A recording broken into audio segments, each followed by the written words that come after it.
Olá, gente, boa tarde. É com muita alegria que nós estamos aqui em mais um movimento de estudo.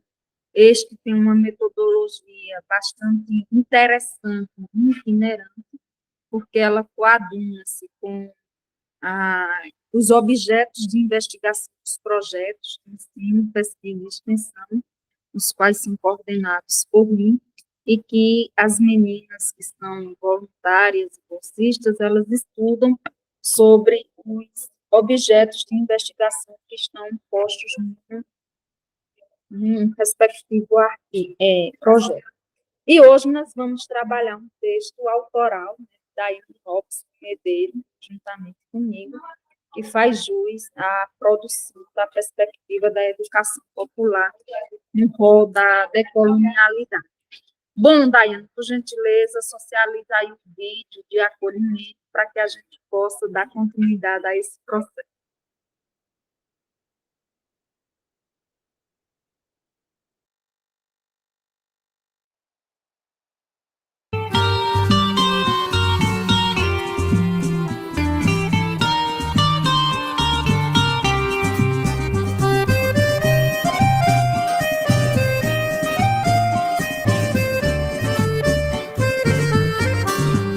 Deus chama a gente pra um momento novo de caminhar junto com seu povo.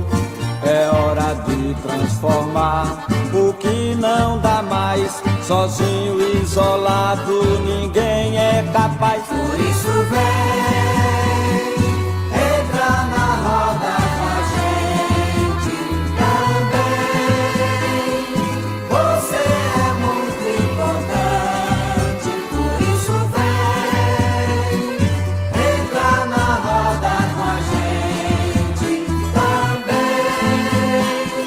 Você é muito importante, vem. Não é possível crer que tudo é fácil. Há muita força que produz a morte, gerando dor, tristeza e desolação.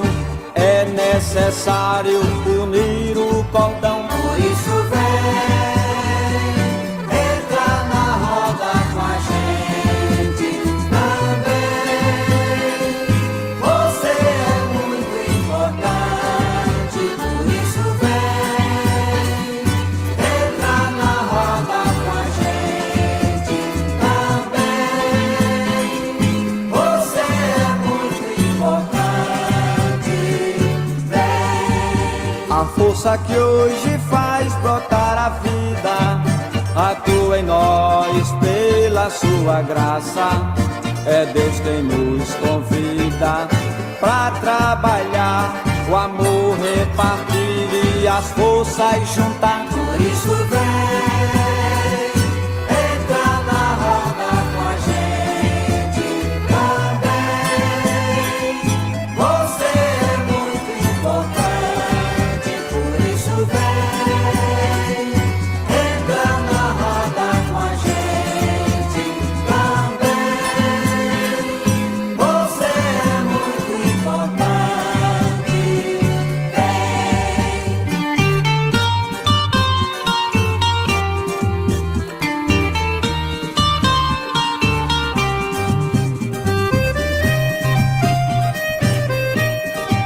entra na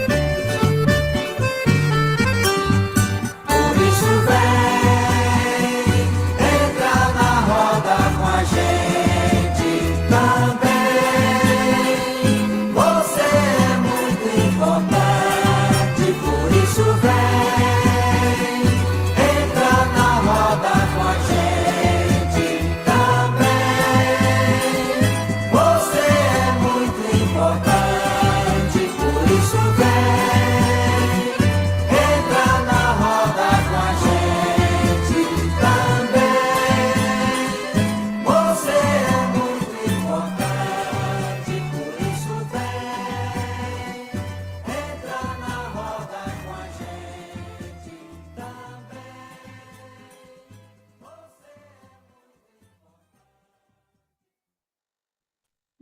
Bom, gente, esse vídeo, né, essa canção, fala duas coisas que eu gostaria de dizer aqui para vocês, com todo o meu amor e carinho, né? Que ninguém faz nada sozinho e que todos vocês são importantes nesse processo, nesse movimento de construção, de aprendizagem, de partilha, de saberes, né? De vivências, de experiências, onde a gente agrega e congrega os nossos saberes, os nossos anseios, né? Então, eu gostaria que vocês soubessem, né, que todas vocês são muito importantes, né? São especiais. Quando eu falo que vocês são as pérolas do Seridó, não é apenas uma metáfora, sabe?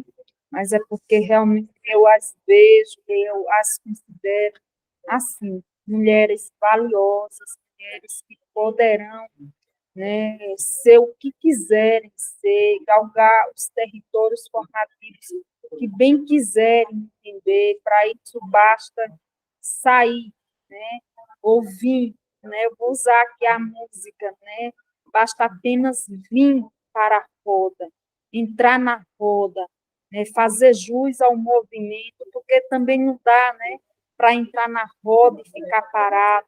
É preciso que você entre na roda, dê as mãos e gire, seja para o lado direito, para o lado esquerdo, seja para frente, seja para trás, seja na onda da melodia, da canção, da ciranda, como muito bem colocou no nosso grupo.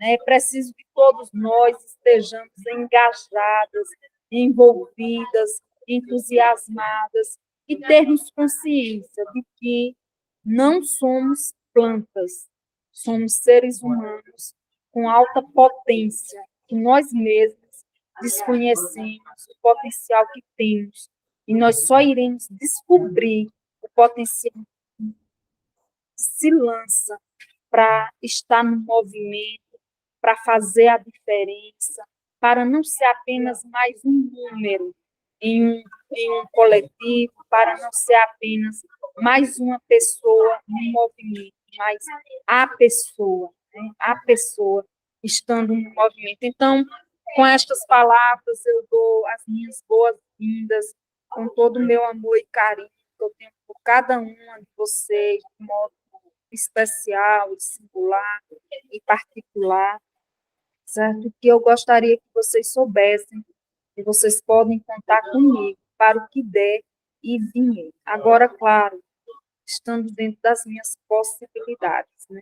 Porque nós somos seres humanos e aí a nossa condição finita nos limita em determinadas ocasiões, em determinadas situações. Mas saibam que eu estou com vocês nesta roda e saibam perfeitamente que a belezura do nosso movimento só é o que é por causa da participação importante de cada uma de vocês nele. Um beijo no coração de vocês. E agora eu passo a palavra para que Dai possa conduzir esse momento juntamente com a Anaísa. E se vocês quiserem falar algo sobre essa canção, né, fiquem à vontade também, tá? Um abraço.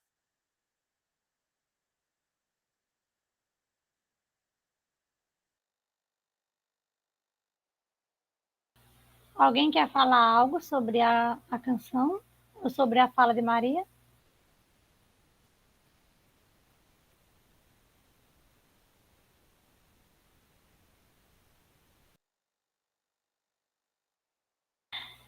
Sem comentários. Eu adoro quando Vivian diz sem comentários, porque Vivian ama falar, né? Então, assim, é muito estranho, Vivian, isso vindo de você.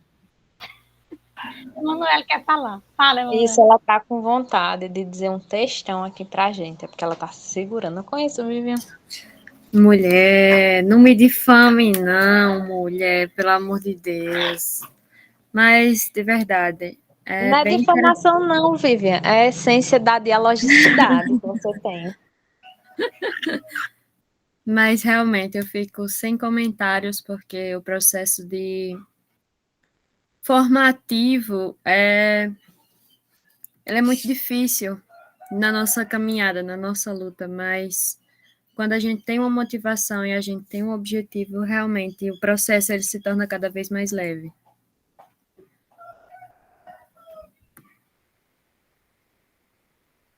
Manuela, é você.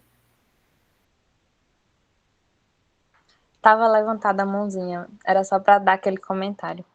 Pode seguir.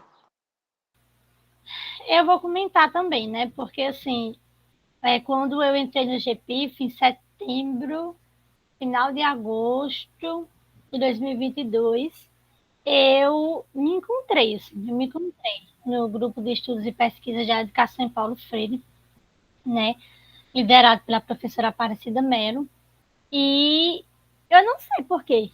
Não sei porque, assim, eu senti no grupo a minha casa. Talvez por, por ter Paulo Freire, né, com toda a sua amorosidade e ele nos chamar para o espírito de revolução, mesmo diante de ser difícil o combate à estrutura, como a Vivian falou, né?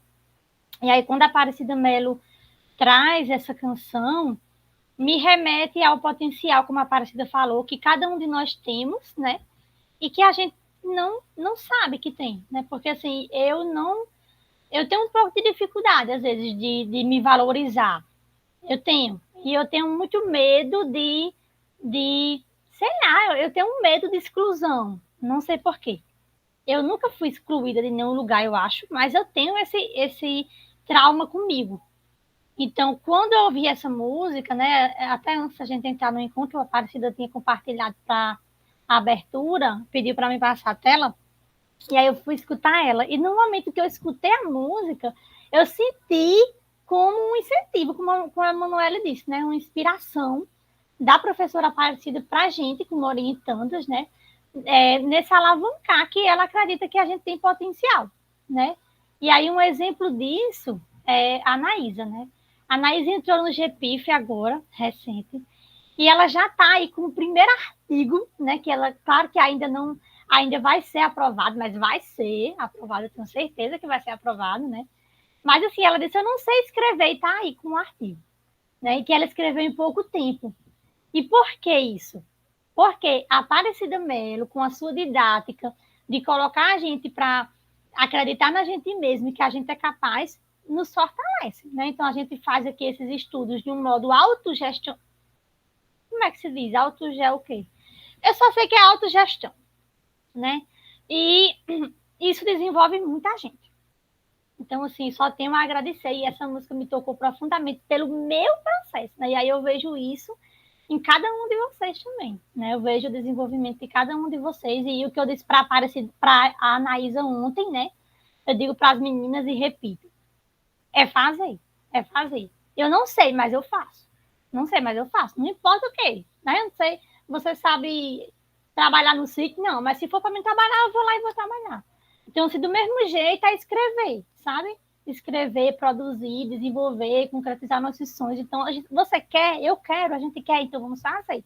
A gente vai aprendendo ao passo que a gente vai fazendo. Inclusive, Paulo Freire, eu não me lembro, é porque eu me esqueço, gente, o nome das obras. Eu estou fazendo um exercício para quando eu for citar Paulo Freire, eu saber de qual obra eu estou falando. Mas eu acho que é em Pedagogia do Oprimido, que ele fala sobre esse fazer, que a gente aprende fazendo, né? Que a gente aprende fazendo e se fortalece. Então, eu me lembro que a Anaísa disse, eu queria saber escrever como você, porque ela foi ler esse artigo da gente, apareceu, e disse isso. Aí eu disse a ela, eu não sei, mas eu vou lá e faço. Inclusive, esse foi o primeiro artigo que eu realmente escrevi. Não, o primeiro não, foi o segundo, mas o primeiro foi do estágio. Né? O segundo artigo que eu escrevi com a Aparecida e tipo, eu sei como eu fiz, eu sei como eu fiz, mas a gente vai ali e a gente acaba se desenvolvendo e se descobrindo, e eu acho que a Aparecida também. Depois da Aparecida, eu quero propor um dia de estudo, para a senhora contar para a gente o seu processo formativo. Porque, olha, eu acho que a senhora tem muita coisa para contar e para nos inspirar. E alguém quer falar alguma coisa antes de dar continuidade?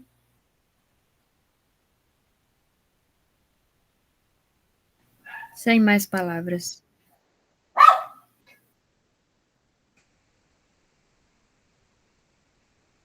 Pronto, então, para iniciar, Anaísa, você quer que eu compartilhe tela? Pronto. Lara Emily está aqui, né, com a gente, está realizando a ata. Muito obrigada, Lara. E a Anaísa Oliveira, né, Queiroz de Oliveira, vai fazer a apresentação do texto de hoje. Então, eu vou compartilhar a tela, né, para a nossa colega iniciar a apresentação. Tá, querida?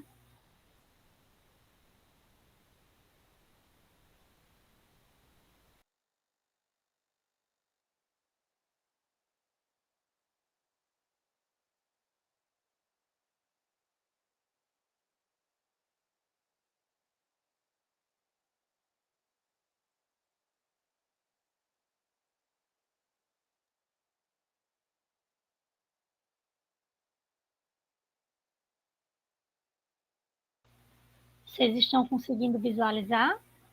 Sim, senhor. Pronto. Boa tarde. Eu, junto com Daiane, escolhemos esse texto, A Educação Popular versus a Escolarização, escrito por Daiane Lopes de Medeiros e Maria Aparecida Vieira de Melo. E a primeira impressão que eu tive desse texto foi que, pela fluência dele, pela facilidade da leitura e também pela temática que eu super me identifiquei. Por exemplo, a temática da educação popular e a educação rural, por exemplo, são duas temáticas que, de uma certa forma, dialogam com minhas vivências. Então, por isso que eu gostei bastante da temática e foi uma das que eu mais me identifiquei durante todos os estudos do GPIF. Pode passar, Daiane.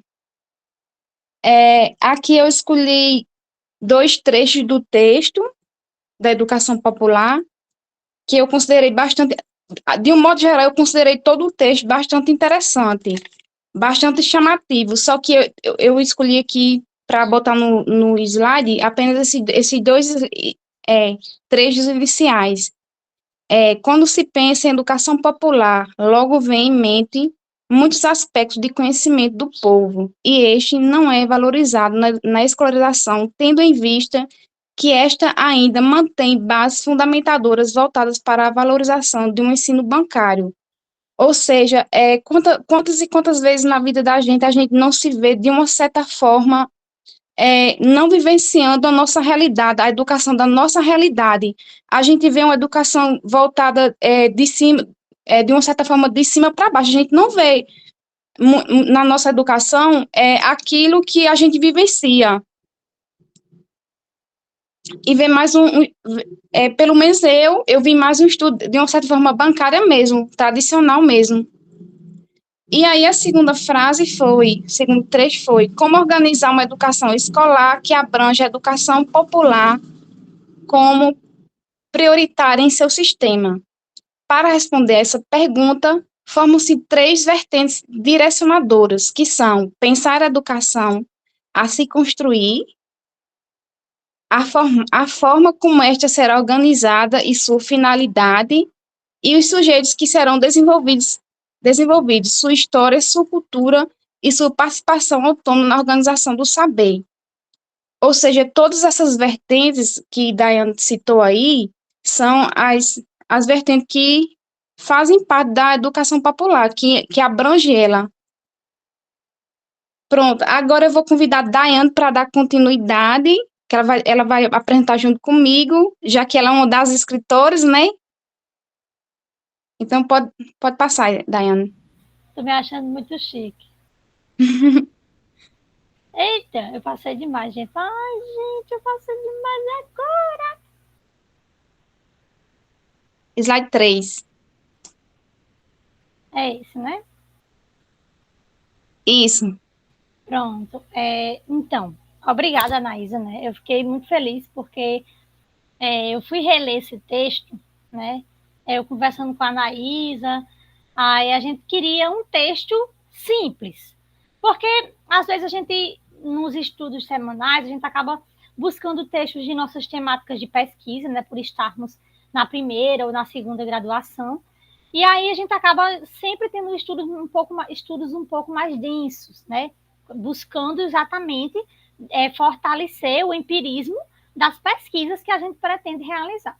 Mas aqui e acolá a gente procura por um texto mais leve, né? E aí a gente estava em busca de um texto leve, e eu e a Anaís acabamos achando que a temática da educação popular, ela é assim, é uma leitura muito deliciosa. E esse texto é um texto simples, porque ele foi um texto escrito sem, sem a técnica mesmo da escrita. Tipo assim, quando eu escrevi esse texto, sob a orientação da professora Aparecida Mello, né, com os ajustes feitos por ela, né, com a colaboração dela, eu não tinha uma noção do que era exatamente um artigo. Tanto que eu fui ler hoje, eu fui reler hoje, e eu vi tanta coisa, gente. Eu vi tanta coisa que, tipo assim, se eu fosse escrever esse texto hoje, eu não teria colocado daquela forma. Não somente por as palavras, mas pela estrutura técnica da escrita formal acadêmica.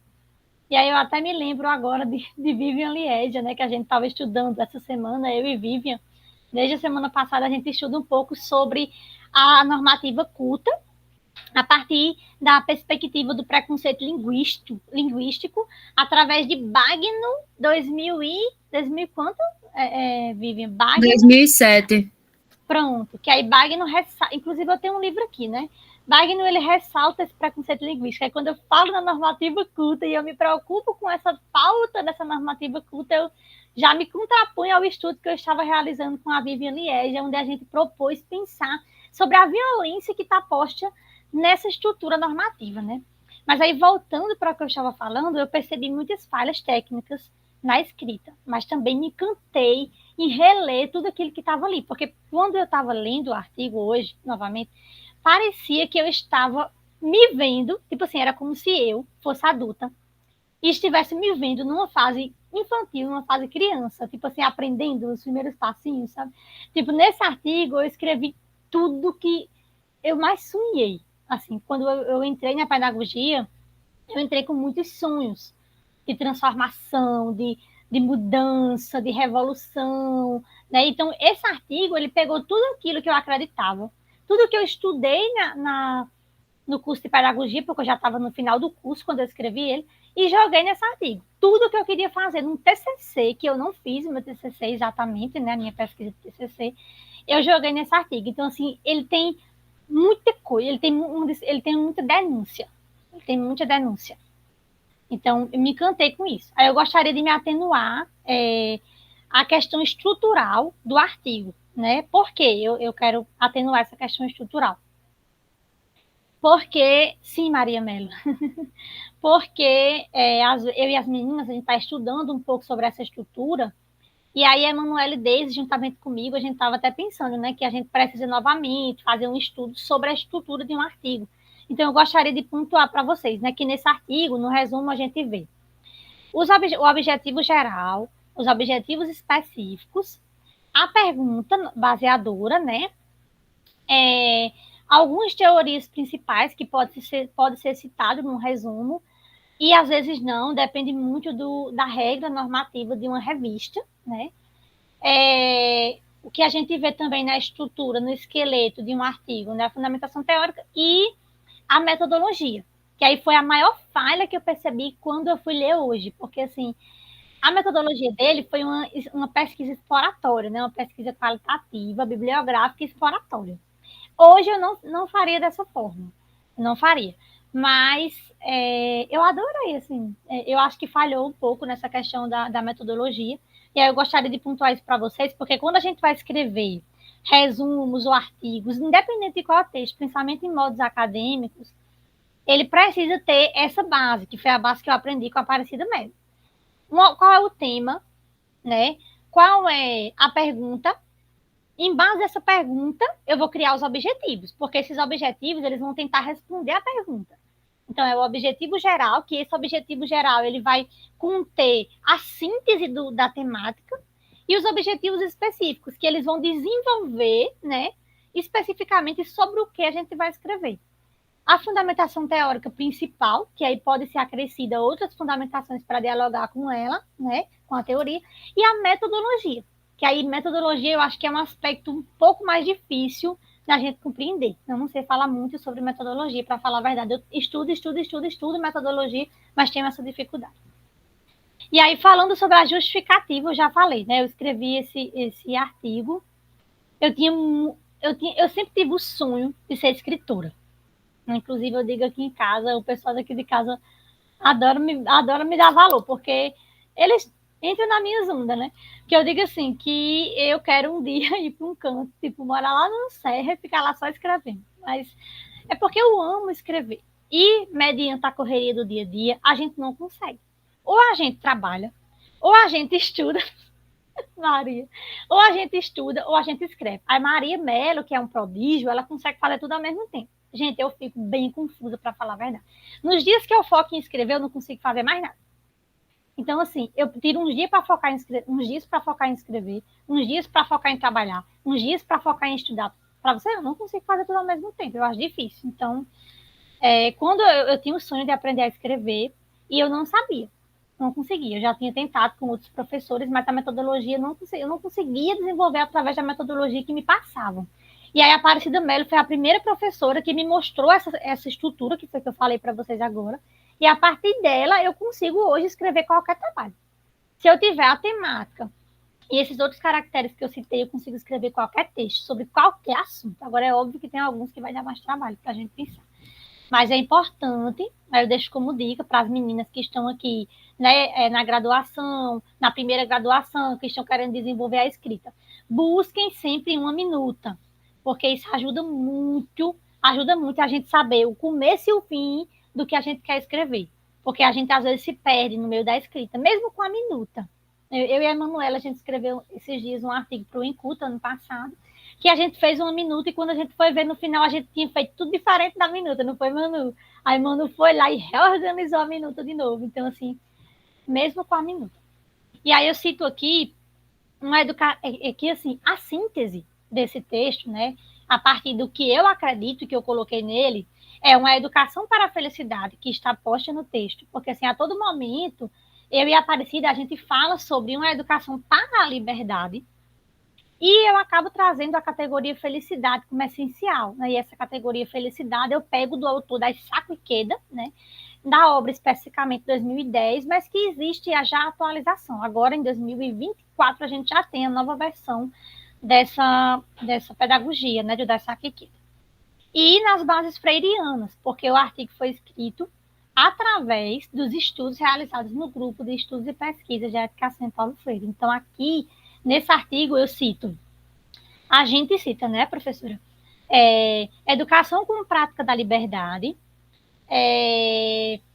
educação, pedagogia do oprimido e alguma coisa com liberdade, que eu me esqueci agora o nome da outra, mas é bem parecido o nome, das 3 obras principais que estão citadas aqui. E extensão e comunicação. Pronto, Anaís, agora é contigo, querida. Vou passar aqui o slide.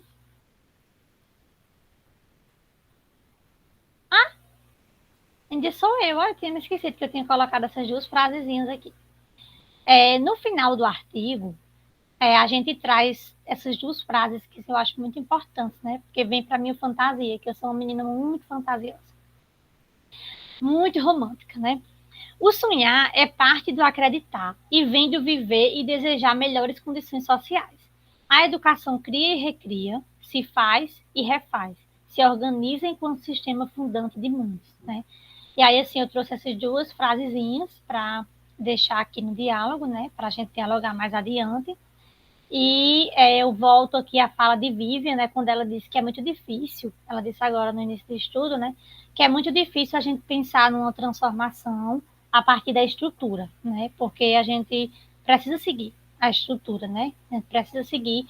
E a estrutura que a gente está que estamos postos aqui no Brasil, né? Principalmente focando no Brasil, que é um pouco que eu conheço, é o sistema capitalista, né, que é totalmente voltado para a produção, totalmente voltado para o mercado, né, inclusive no artigo fala um pouco sobre isso, né, através das ideias de Paulo Freire, a gente pensar uma educação que seja contra totalmente o foco mercadológico, né, e voltado para o aspecto valorativo do ser humano, né, em sua essência, de suas conquistas, de seus objetivos, de seu viver digno e justo. Pode até ter a valorização do trabalho, mas do trabalho digno, né? Do trabalho digno. E aí eu vou passar agora para o próximo slide, que eu acredito que é com nossa colega esplendorosa Anaísa, né, que vai dar continuidade. Gente, vocês podem ir colocando as mensagens de vocês no chat. Anaísa, só um segundo para eu ler uma mensagem que a Aparecida Melo colocou. Desculpa aí, Maria, que eu não li. Ela colocou em relação a um comentário bem interessante. Cadê? Você acha?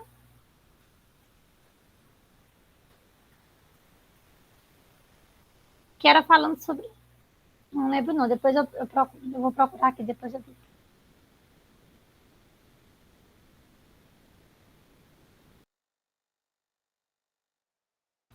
Achei, Anaísa, que ela diz assim, que um texto nunca fica pronto em si mesmo, né? Foucault. E isso explica bem o nosso processo de aprendizagem. Obrigada. Pode falar, Anaísa. Com certeza, explica muito. Aqui nesse slide eu escolhi, como lá no início eu coloquei sobre educação popular, e a temática é sobre escolarização também, então aqui eu optei por botar isso aqui. Escolarizar, segundo o dicionário disposto no Google, é fazer passar por processo de escolarização por aprendizado em escola, logo não é, em si, um processo negativo. Apesar de ter sido construído como tal, pode vir a se tornar comprometimento com a felicidade dos sujeitos interrelacionados em seu meio. Como Freire cita em seu texto, uma educação para a liberdade rompe com o que está posto e consegue repensar um novo modo de viver, de conviver e de aprender. Então, de uma certa forma aqui, ele cita um pouco dessa felicidade que Daiane citou aí anteriormente. E agora pode passar para o próximo slide. Eu vou dar continuidade, colocando algumas perguntas aqui para endossar nossas discussões. Como organizar uma educação escolar na base popular? Aí, gente, a gente pede, né? A Anaísa vai conduzir esse momento. A Anaísa vai fazer a pergunta e aí a gente pede que vocês respondam, viu? Por gentileza, se posicionem com base no que vocês leram, no que refletiram, né? E respondam. Vou desligar meu microfone que eu falo demais, gente.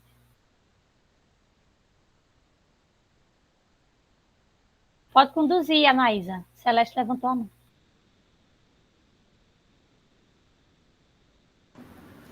Bem, logo no início da primeira citação que foi extraída do texto, eu já fiquei com essa vontade de falar. Essa pergunta remete a isso. Eu estava fazendo umas leituras recentes sobre a educação do campo, e eu nunca tinha tido contato com essa reflexão antes, porque muita gente se prende a uma educação urbana, né? E eu sou da cidade, então nunca tinha parado para pensar sobre essa questão, mas eu já tive colegas que vinham dos sítios e, de certa forma, dava para perceber a luta que eles enfrentavam quando chegavam aqui na cidade de alcançar a educação. E quando fala dessa base popular, de uma educação que é para o povo, do povo com o povo, eu penso muito um pouquinho nessa questão com relação a uma educação que envolva a comunidade, porque a educação que a gente tem, a urbana, ela não extrai as vivências de alguém que mora num sítio, por exemplo.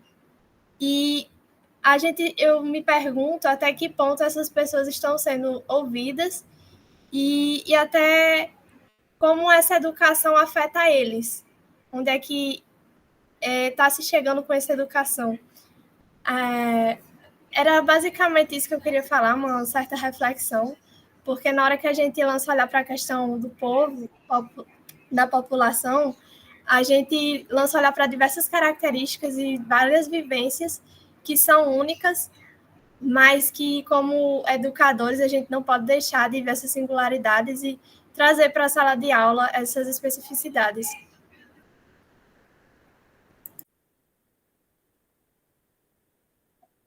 Mais alguém quer comentar? Eu. quando vocês trouxeram essa questão agora, eu lembrei também da área do setor do rural, né? Que a gente tem que trazer o pessoal dessa área do campo, os trabalhadores rurais, né? Também se for uma educação para adultos, né? A gente trazer um pouco eles exemplos que sejam da realidade deles, né? Para que a gente possa inserir eles naquelas situações e que eles possam se sentir parte realmente daquilo que está sendo ensinado. E aí eu vou dar como exemplo, recentemente eu fui dar uma aula teste para um credenciamento justamente para essa área rural. E aí eu dei minha aula lá de 20 minutos. Quando eu entrei na sala, os avaliadores disseram que eles seriam meus alunos. E aí, no final, eles me deram alguns feedbacks. E um dos feedbacks foi justamente um exemplo que eu citei durante a minha aula, que foi um exemplo muito distante da realidade do pessoal rural, que era voltado para o campo também. E aí eu citei uma realidade lá do sul, né, mas que eu poderia também, e eles me mostraram que eu poderia ter utilizado realidades que fossem mais próximas da vivência desse pessoal, para que eles pudessem compreender e fazer parte daquilo que estava sendo ensinado, né, que eles pudessem ter uma compreensão melhor daquilo, né? E aí eu acho que a gente pode pegar esse exemplo de trazer realidades próximas para o pessoal.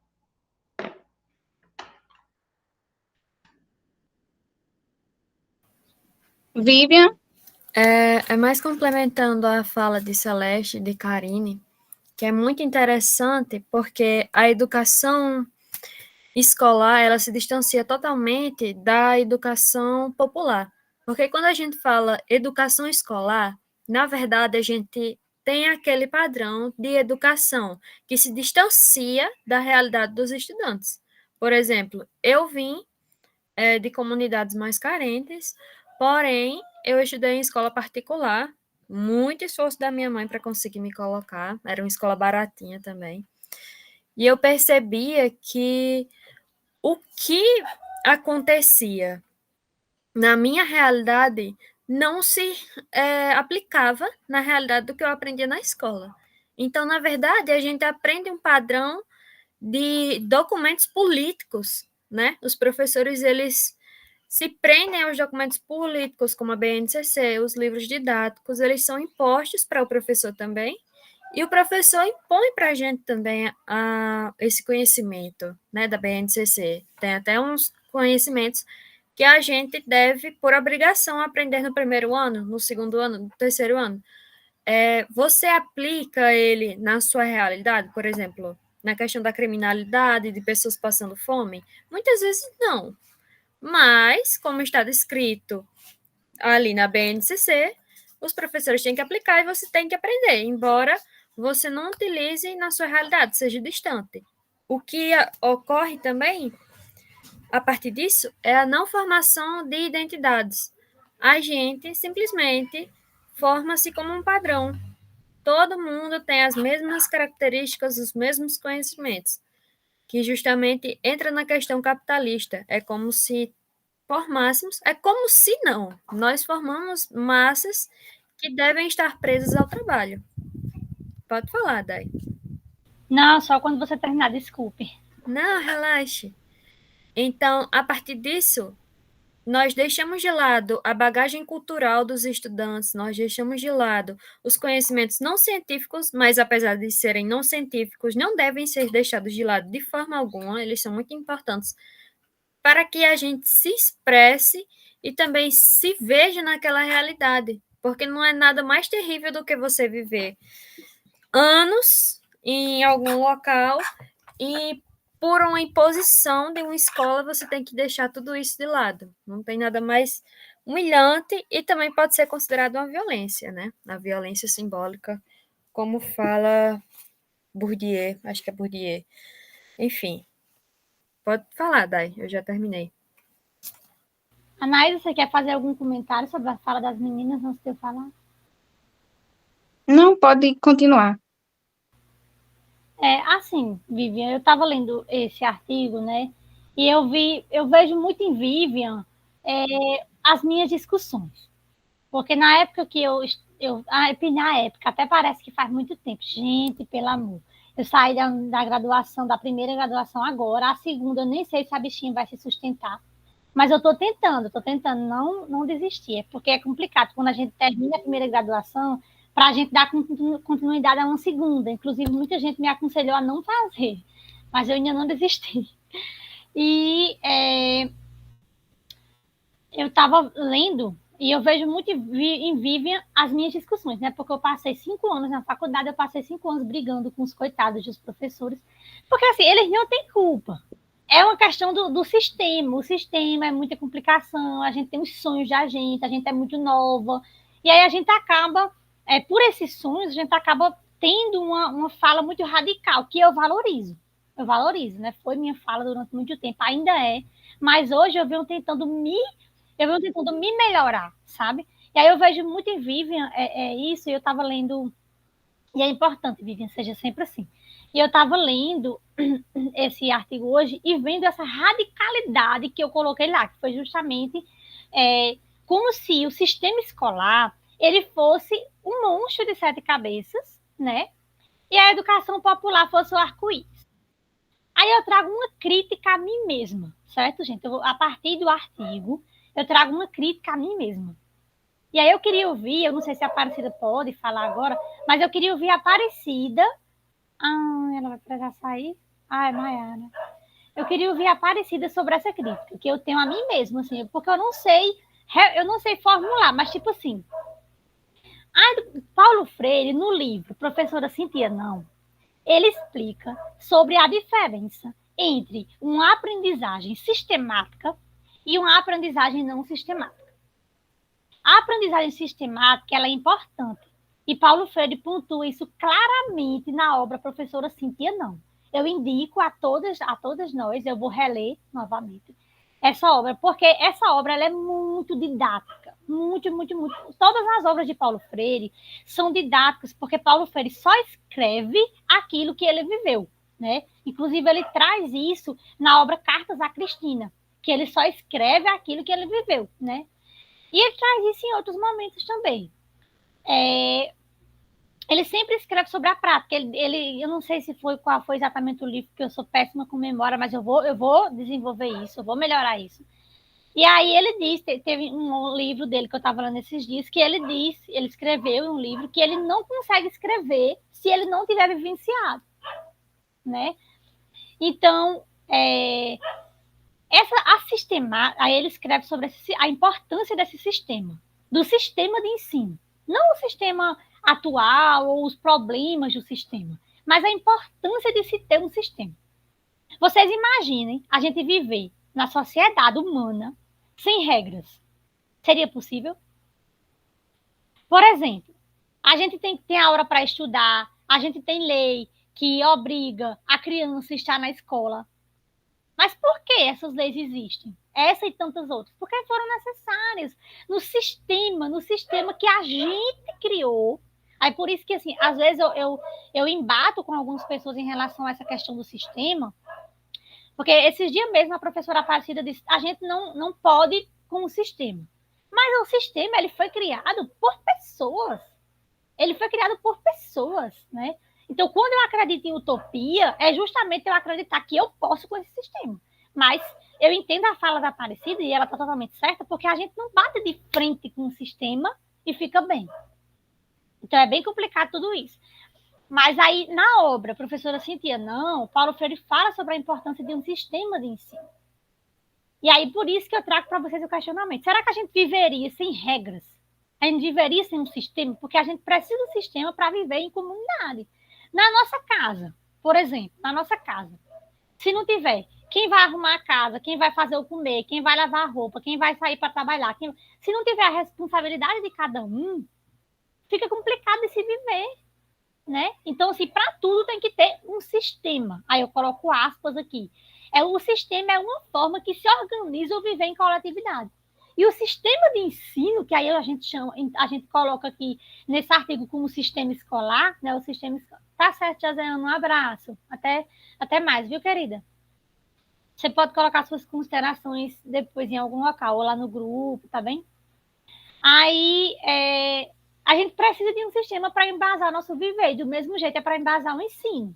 E aí, por mais que esse sistema ele tenha buracos, falhas, problemas, mas ele precisou ser construído, e ele foi construído com base no melhor que cada um pôde ir fazendo.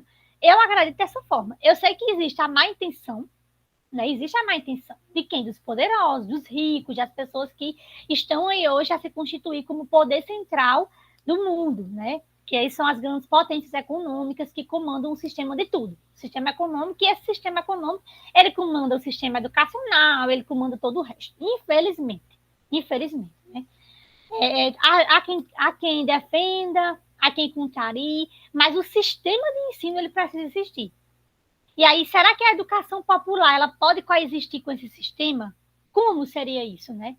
E aí, assim, eu faço uma crítica a mim mesma, porque eu coloco nesse artigo, claro que a Aparecida foi minha orientadora, mas a maioria das ideias partiu da minha cabeça mesmo, assim, minha cabecinha ali sonhadora, né? Por isso que eu não coloco essa responsabilidade para a Aparecida em relação a essa crítica, porque ela é mais para mim mesma, né? Por que a gente não pode pensar uma educação escolar diferente? Eu acho que eu demonizei um pouco a educação escolar nesse artigo, né? Então, assim, eu faço essa crítica a mim mesma. Se a senhora, a professora Aparecida, puder falar, e depois as meninas quiserem complementar, sobre, né, assim, sobre essa questão de falha no sistema, mas, ao mesmo tempo, valorização do sistema escolar, importância do sistema escolar. Por exemplo, eu critico muito o sistema escolar, mas eu só estou conseguindo aprender a escrever por causa do sistema escolar. A gente só consegue desenvolver, chegar numa condição econômica melhor, principalmente a gente que é pobre, de uma classe econômica mais baixa, a partir do sistema escolar. Se a gente não tiver na escola, infelizmente, a gente tem poucas chances de transformar a nossa vida, né? A educação é transformação por isso, porque é um sistema que, de certo modo, ele ajuda o oprimido, mas ele também oprime. E esse opressor, ele está dentro de cada um de nós. Que aí é um cuidado que eu puxo pra gente, né? Que aí depois eu vou falar um pouco sobre isso mais adiante. Eita, gente, eu falo demais, desculpa.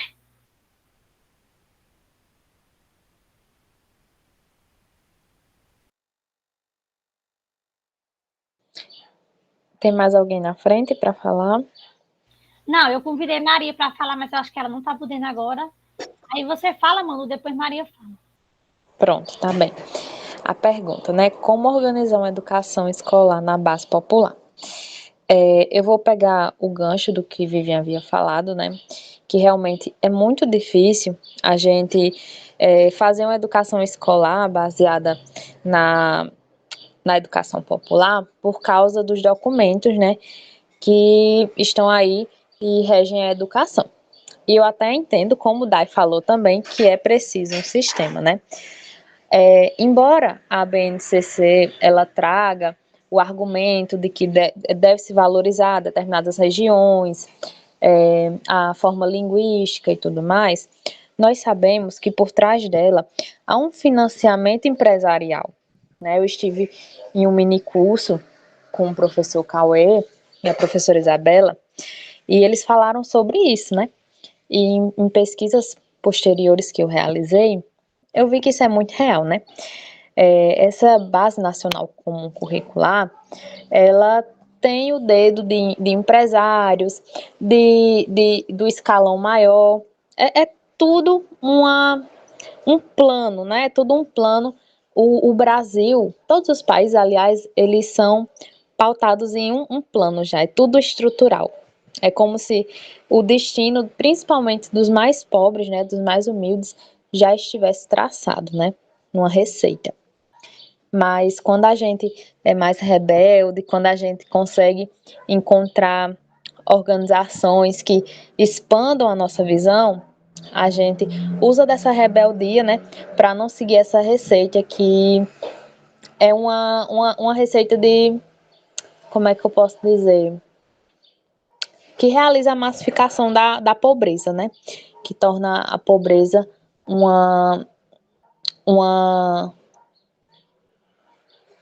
me fugiu a palavra, mas enfim, acho que vocês estão entendendo essa linha de pensamento que eu estou querendo abordar. Sim, querida. Maria, pode falar.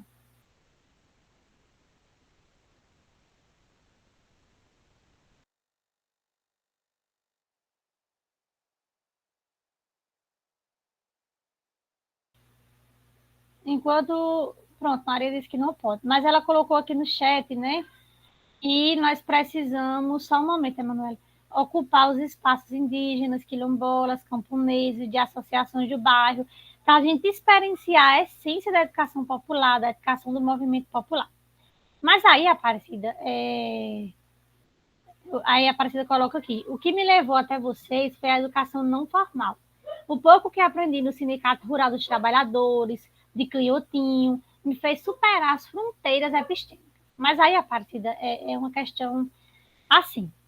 Eu sei que a educação popular, ela tem esse olhar de que é só essa coisa fora da escola, e é isso que eu não gosto. A educação escolar, a educação popular, ela não é para ser só a educação fora da escola. Entendeu? A nossa questão é pensar uma educação escolar popular. Porque, assim, a gente tem que ocupar outros espaços, os espaços quilombolas, os espaços indígenas, os eventos, para a gente compreender a essência dessa educação popular. Verdade. Mas como trazer isso para a rotina da sala de aula? Essa é a questão. Por isso que, assim, eu não gosto muito do estereótipo que se cria sobre a educação popular. Porque todo mundo acha que a educação popular não tem nada a ver com a educação escolar. E esse é o problema. A gente precisa trazer os círculos de cultura de Paulo Freire para serem recriados, repensados dentro da estrutura da escola.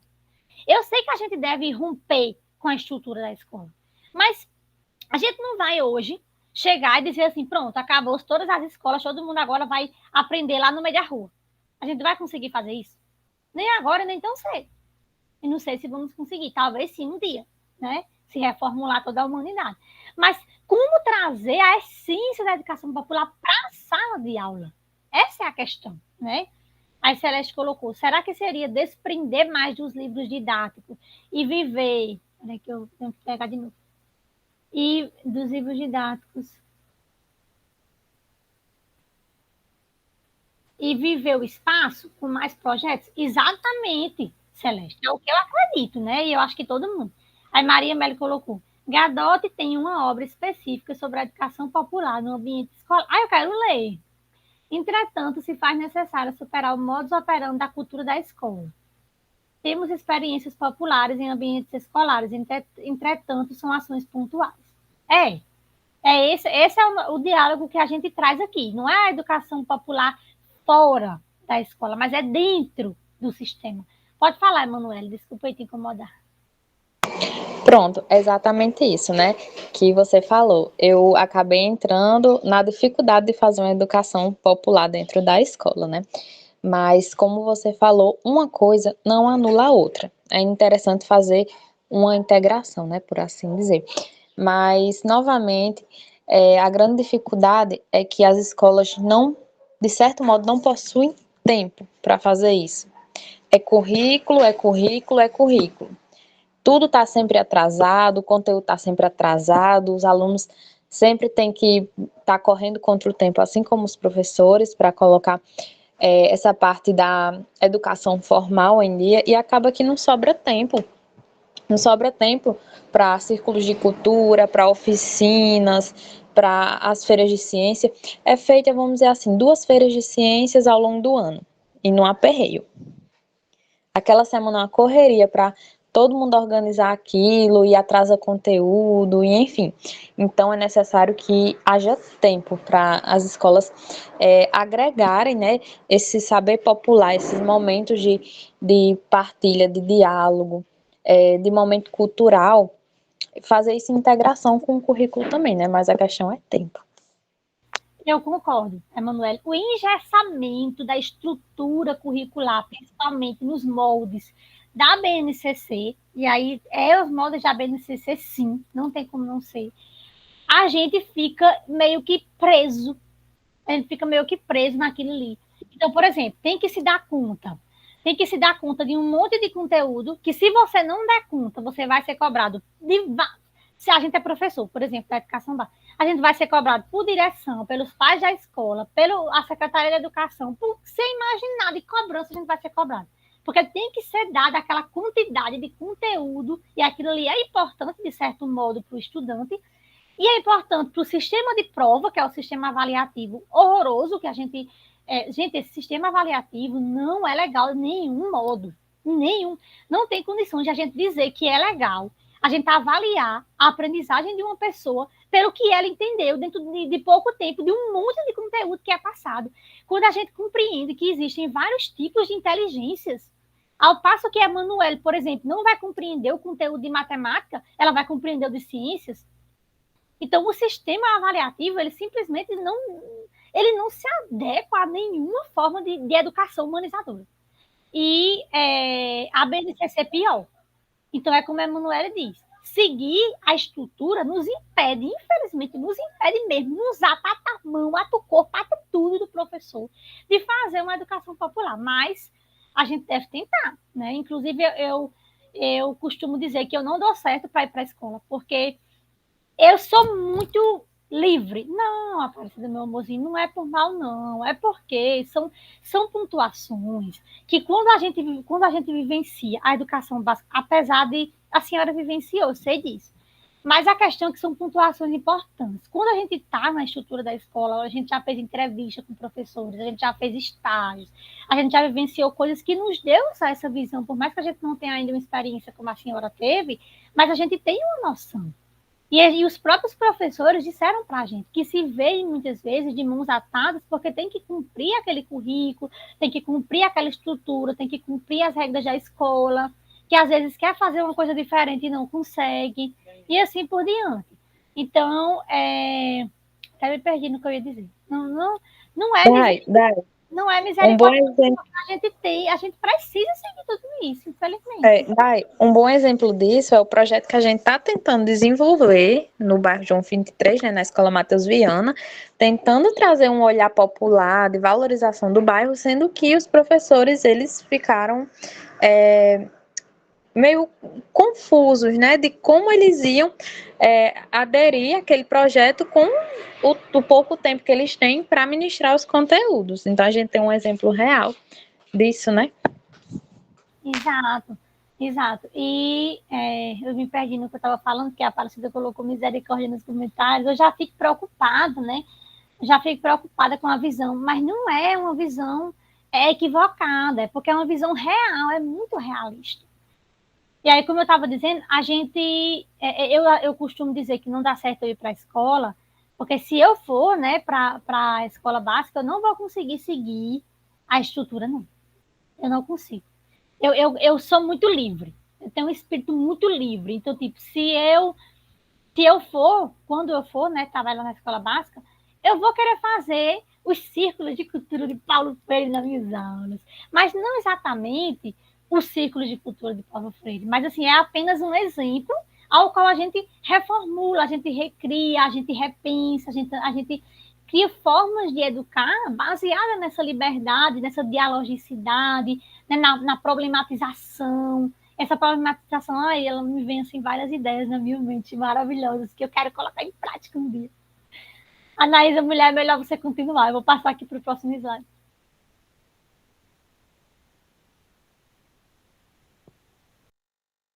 Pronto, a próxima pergunta é a seguinte: o que é uma educação para a liberdade? Alguém gostaria de responder?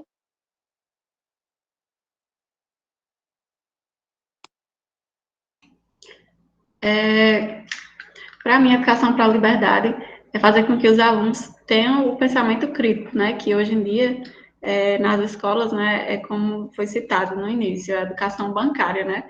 É sempre imposto, os professores dão aquele assunto, né? E o aluno tem por obrigação de receber o conteúdo. Mas, então, a capacidade de pensar, de criticar, né? Tanto em assuntos educacionais, como em assuntos do cotidiano, da sociedade, da vida.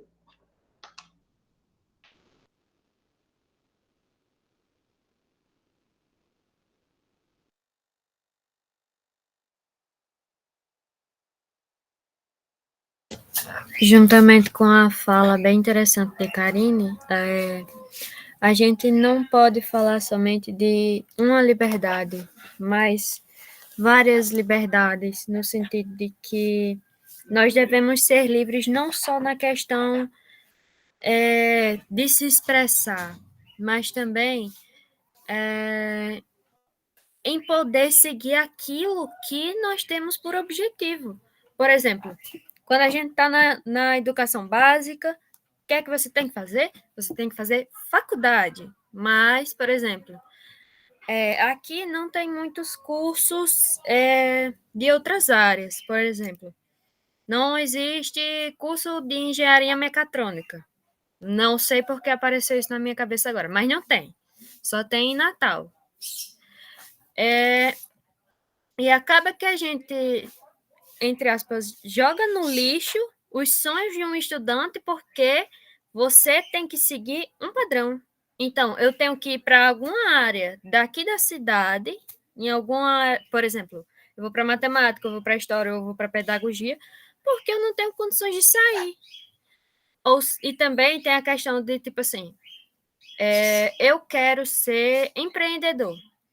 Empreendedor não serve para nada. O que o pessoal diz, só serve se você tiver uma faculdade. Ou seja, a faculdade é como se fosse uma chavinha para você ser alguém na sua vida. Então, a gente tem sempre que ficar naquela questão de escolha. Você tem que escolher uma faculdade. Você tem que escolher a escola que você vai estudar. Sendo que não deveria ser uma questão de escolha. As escolas deveriam ter objetivos muito semelhantes.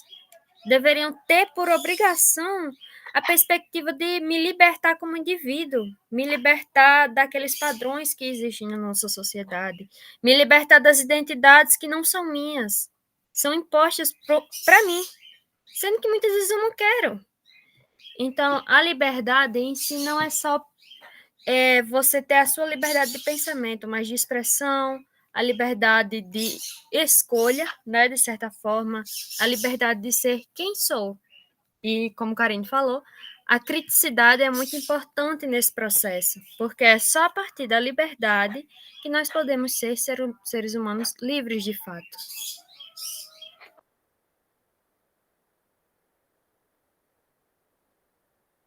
Maria Aparecida colocou uma mensagem lá no chat. Alguém poderia ler? Porque eu estou pelo celular. Na verdade, ela colocou alguns comentários, né? Ela e as meninas, né? Celeste questiona. A Aparecida diz que a educação que a educação para a liberdade viabiliza o pensar, o fazer, o saber e o viver partilhados na coletividade.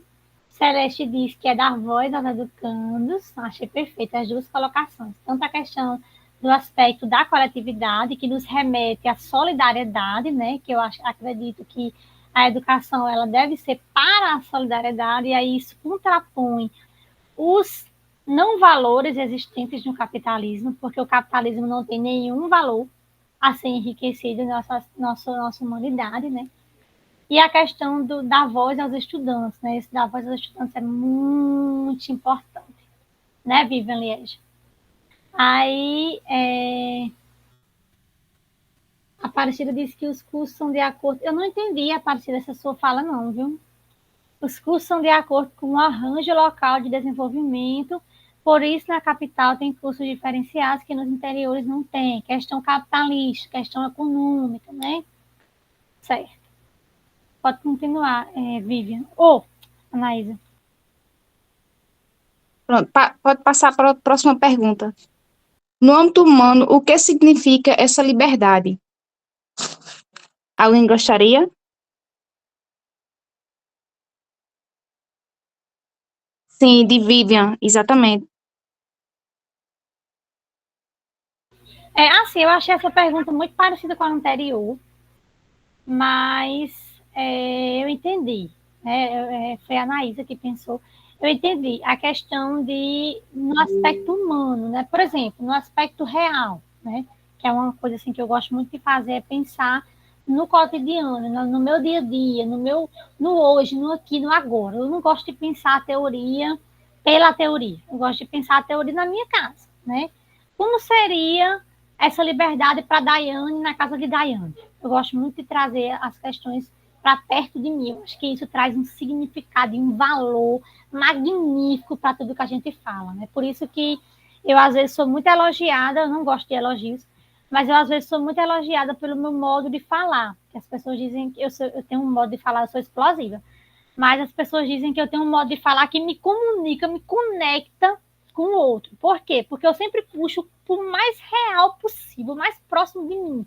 Que não adianta eu falar epistemologicamente e eu não explicar que epistemologicamente tem a ver com o conhecimento que está posto aqui na minha cabeça e na reflexão que parte dos dois, juntos e unidos e transformados em alguma ação. Né? Então, assim, trazendo para o aspecto humano, ou seja, trazendo para a realidade, para a minha realidade, para a realidade de cada um de nós, mas eu vou especificar a minha, né?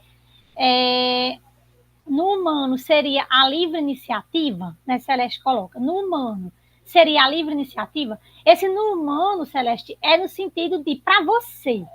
O que é liberdade para Celeste? O que é Celeste livre? Tá entendendo? O que é Daiane livre? O que é nós humanos livres? O que significa essa liberdade no nosso cotidiano, no nosso dia a dia, na minha casa. E aí eu até remeto a uma fala de Maria Melli, que ela me disse uma vez, a gente falando sobre liberdade, né? E a Aparecida falou que é bem complicado a gente pensar em liberdade, porque a gente sempre está preso em algum sistema, né? Em alguma regra, em alguma, né? Assim, por exemplo, na nossa casa, a gente está preso às regras da nossa casa, dos nossos pais, né? Quando a gente tem um relacionamento, a gente tem que estar ali nos moldes daquele relacionamento. É o que seria liberdade se a gente sempre tem que estar colocado em algum molde?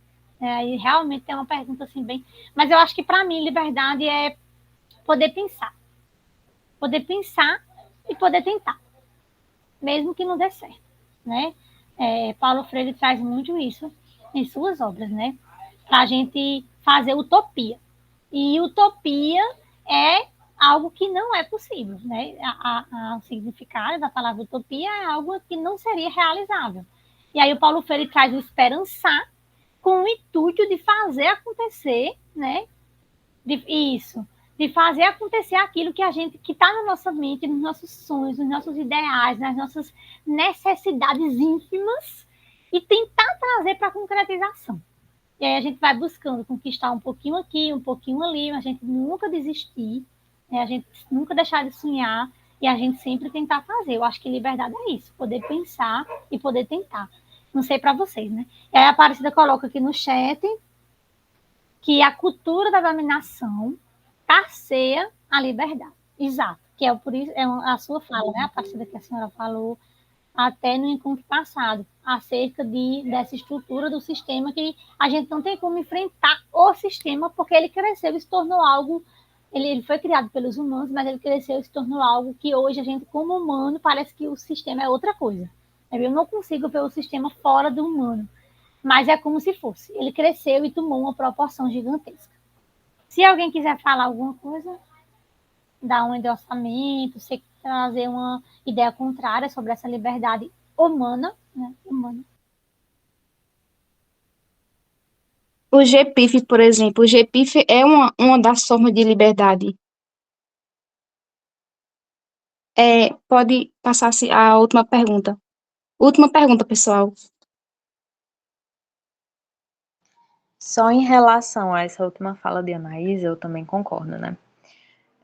Organizações, por exemplo, como o GPIF, são uma forma de educar para a liberdade, porque se a gente for pegar o nosso desenvolvimento, nosso senso crítico, com uma pessoa que não tem acesso a um curso superior, por exemplo, uma pessoa que acabou de sair do ensino médio, né, do ensino mais engessado, ela não vai pensar de uma forma tão ampla e tão crítica quanto a gente, né? Não é uma questão de superioridade, é só uma comparação, né? Gostei dessa fala de Ana. Próxima pergunta. Quais práticas pedagógicas podem ser consideradas populares e libertárias? Emanuel vai falar? Gente, essa pergunta eu quero ouvir vocês, viu? Essa pergunta é a pergunta. Eu acho que a gente, enquanto professores, né, trabalhar com a cultura local, como eu falei, né, ter momentos para oficinas populares, adaptar os círculos de cultura de Paulo Freire para dentro das salas de aula, né? Aí tem muitas formas criativas de se pensar uma educação popular, que a gente ouça os alunos, né, e trabalhe em cima daquilo que eles possuem, né, de bagagem. E assim, mesmo quando a gente não possa fazer grandes projetos, quando a gente não possa ir para fora da instituição, aproveitar os outros campos de experiência, mas que na nossa fala, como profissionais da educação, sempre lançar olhar para essas questões, sempre estar presente e atualizado com relação ao nosso Brasil mesmo, a nossa população. Exatamente, né? Levar os alunos para conhecer outros espaços, né? Eles mesmos ocuparem outros espaços, um sindicato, um quilombo, coisas assim que eu particularmente nunca visitei um quilombo, né? Dizem que a Cari tem alguns espaços de aquilombamento, mas eu não sei nem onde fica, né? Então, a gente, enquanto professores, realizar práticas pedagógicas voltadas para a visitação desses espaços e depois trazer para discussão em sala de aula. Ah, é muito lindo ouvir você. Desculpa aí, Anaísa.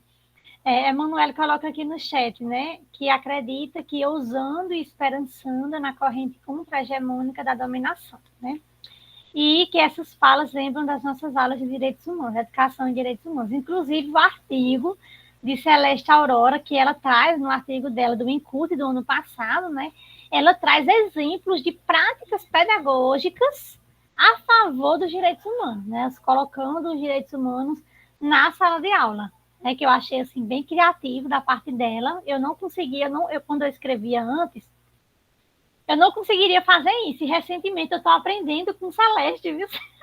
Eu estou aprendendo com você, Celeste.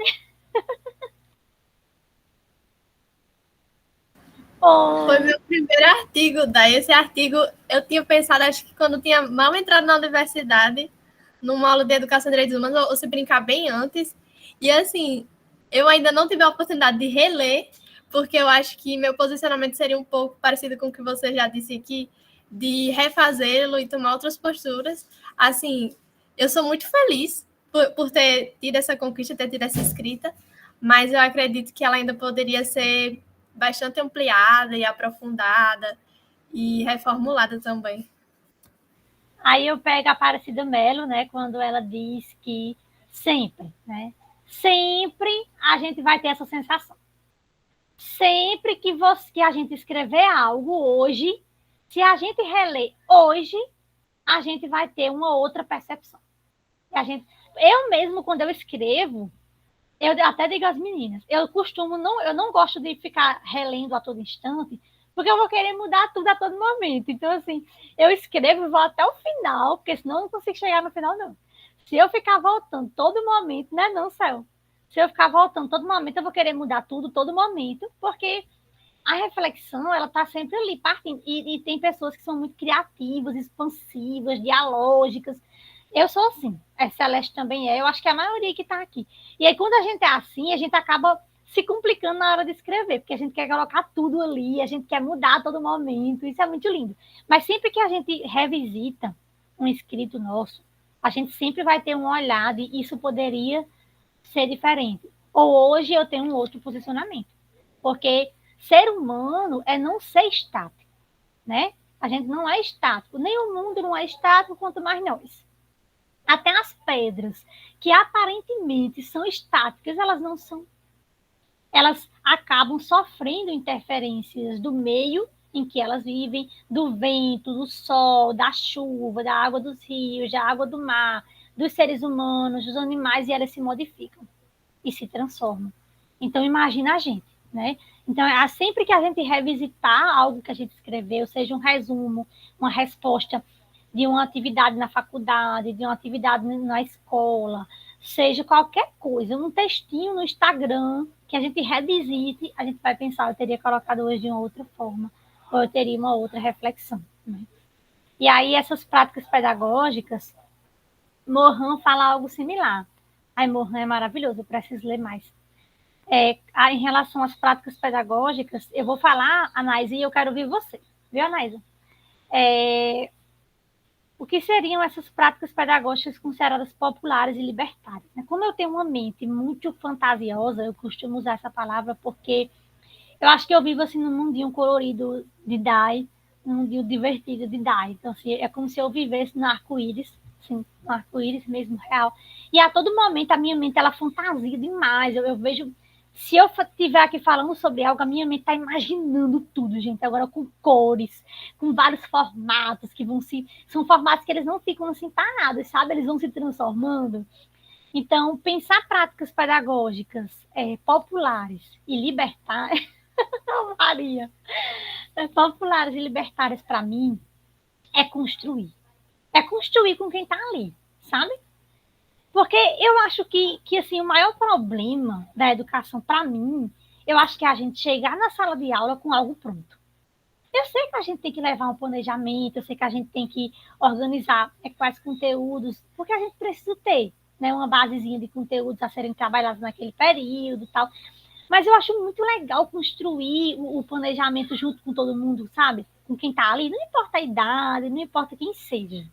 Eu acho muito, muito bonito construir junto. Assim, a gente leva para a sala de aula algo pré-pronto, no meu pensar. A gente deve levar para a sala de aula algo pré-pronto, pensando na questão escola, sala de aula, prática pedagógica para a escola, se bem que ela pode ser pensada em outros âmbitos, né? Mas pensando neste, eu acho que é levar, na minha opinião, levar algo pré-pronto, mas com a mente totalmente aberta para chegar lá e mudar tudo, sabe? Eu amo ver o sorriso no rosto de quem está comigo. Eu amo ver. Então, assim, se eu chegar na sala de aula com conteúdo e eu colocar ele e os alunos, não, tia, não, isso não. Eu já não vou fazer. Porque não tem sentido para mim, sabe? Ensinar para ver o sofrimento, quando eu falo em felicidade, é o sorriso. Eu quero ver o sorriso no rosto de quem está comigo. Então, assim, se eu vou levar uma prática pedagógica para a sala de aula, que ela seja reformulada com eles, que ela seja organizada com eles, combinada, e que a gente tente achar uma forma de trabalhar o conteúdo, mas de brincar, de ser feliz, não importa a idade, de construir com quem está ali, sabe? Para mim, é isso, é o construir junto, que aí traz aquele aspecto da coletividade que a Aparecida Nelly citou há pouco, né? E de ouvir os alunos, que foi o aspecto que a Celeste trouxe. São os dois aspectos que são muito importantes quando a gente pensa na pedagógica libertária. Ouvir e construir. Pode falar, Emanuele. Exatamente, Dai. Como eu falei, né? A gente construir com base naquilo que os alunos nos trazem, né? Então é importante a gente ter o diálogo. Eu estou lendo um livrinho que ele foi organizado pelo Centro Paulo Freire, que é Paulo Freire e a Essência da Dialogicidade. E eu comecei a ter noção da importância do diálogo, principalmente como professora, né, de ouvir muitas crianças, muitos adolescentes, né, para quem é das outras licenciaturas, que vai lidar com adolescentes, ter essa essência do diálogo, né, ouvir os alunos, o que eles trazem, não considerar como meras besteiras, meras balelas, e sim realmente considerar, né, então em Freire eu estou aprendendo muito essa questão da essência do diálogo, muito importante, né, construir com eles é a chave para dar certo a prática pedagógica. Certo, tá certo, Celeste. Eu gostaria de ouvir a Anaísa sobre essa pergunta, né? Porque a Anaísa falou pouco hoje, não foi, Anaísa? Eu gostaria de ouvir você sobre essa pergunta e gostaria de deixar uma crítica a nós e a todos que se consideram freirianos, né? Porque, infelizmente, recentemente eu vejo, talvez seja para mim mesmo, porque o opressor está dentro de mim, está dentro de cada um de nós, e a gente tem que estar sempre pensando sobre isso, né? Eita, será que eu estou sendo opressora? Né? A todo momento eu acho que a gente deve estar nos revisitando. E aí, assim, eu vejo muitas pessoas estudarem Freire, a gente sabe que aquela pessoa se considera estudiosa de Freire porque ela está ali, né, num grupo, ela está ali no movimento de Freire, que a gente tem, né, esses movimentos. E essas pessoas, eu vi muitas pessoas com estudos freirianos que acabam agindo de uma forma muito, como é que eu posso dizer, sistemática, que não escuta de verdade, sabe? Que não escuta de verdade. E ainda eu escutei uma fala de uma professora que eu fiquei assim muito doída, né? Muito doída, porque foi num evento freiriano, né? Então, assim, isso eu não sei nem como é que eu consigo escutar essas coisas e ficar calada, mas a gente tem que ficar calada, né? Em que a professora disse que como impor limite aos alunos? Né? A pergunta da professora num evento freiriano, como impor limite aos alunos? Né? E aí eu reformularia, como construir os limites? É porque o limite ele não tem que ser imposto para o aluno. Quem sou eu para impor nada a ninguém? Então, assim, tem certas categorias de fala que nós acabamos reproduzindo por a gente aprender, né? Porque com certeza foi um aprendizado nosso, né? Da nossa casa, das escolas que a gente frequentou, de outros espaços, né? Mas a gente tem que ter muito cuidado, gente. Quando a gente estuda Freire, a gente tem que realmente tentar entender o que Freire está dizendo e nos refletir, sabe? Refletir sobre tudo que a gente está falando, fazendo, porque é muito perigoso a gente estudar Paulo Freire e fazer tudo diferente. Assim, eu recentemente eu converso com alguns professores que estudam Freire, né?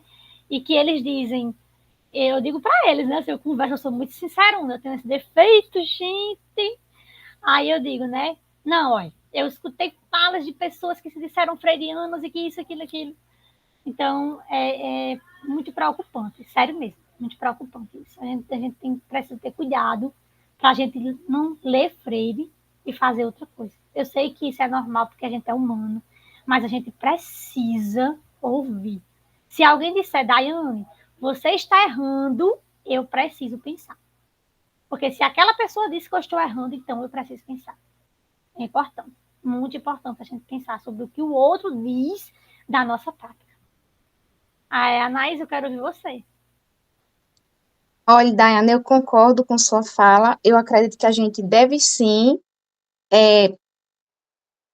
realizar práticas pedagógicas voltadas para a realidade do nosso aluno. Só que é o seguinte, para nós que somos iniciantes, de uma certa forma a gente sente um pouco de dificuldade, porque é uma novidade, né? É uma novidade para quem está lá há mais tempo e do mesmo jeito é para a gente que é iniciante. Era só isso que eu queria colocar, mas eu acho muito interessante, eu concordo plenamente com sua fala.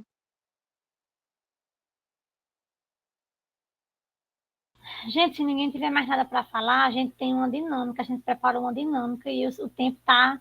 Ui, mas dá tempo, né? Gente, no relógio de vocês, é por volta de 17 horas e 30 e pouquinho? Pronto. A gente tem uma dinâmica para realizar com vocês, né? Com base em tudo que foi dito. Anaísa, você quer iniciar, querida? Eu vou passar o slide.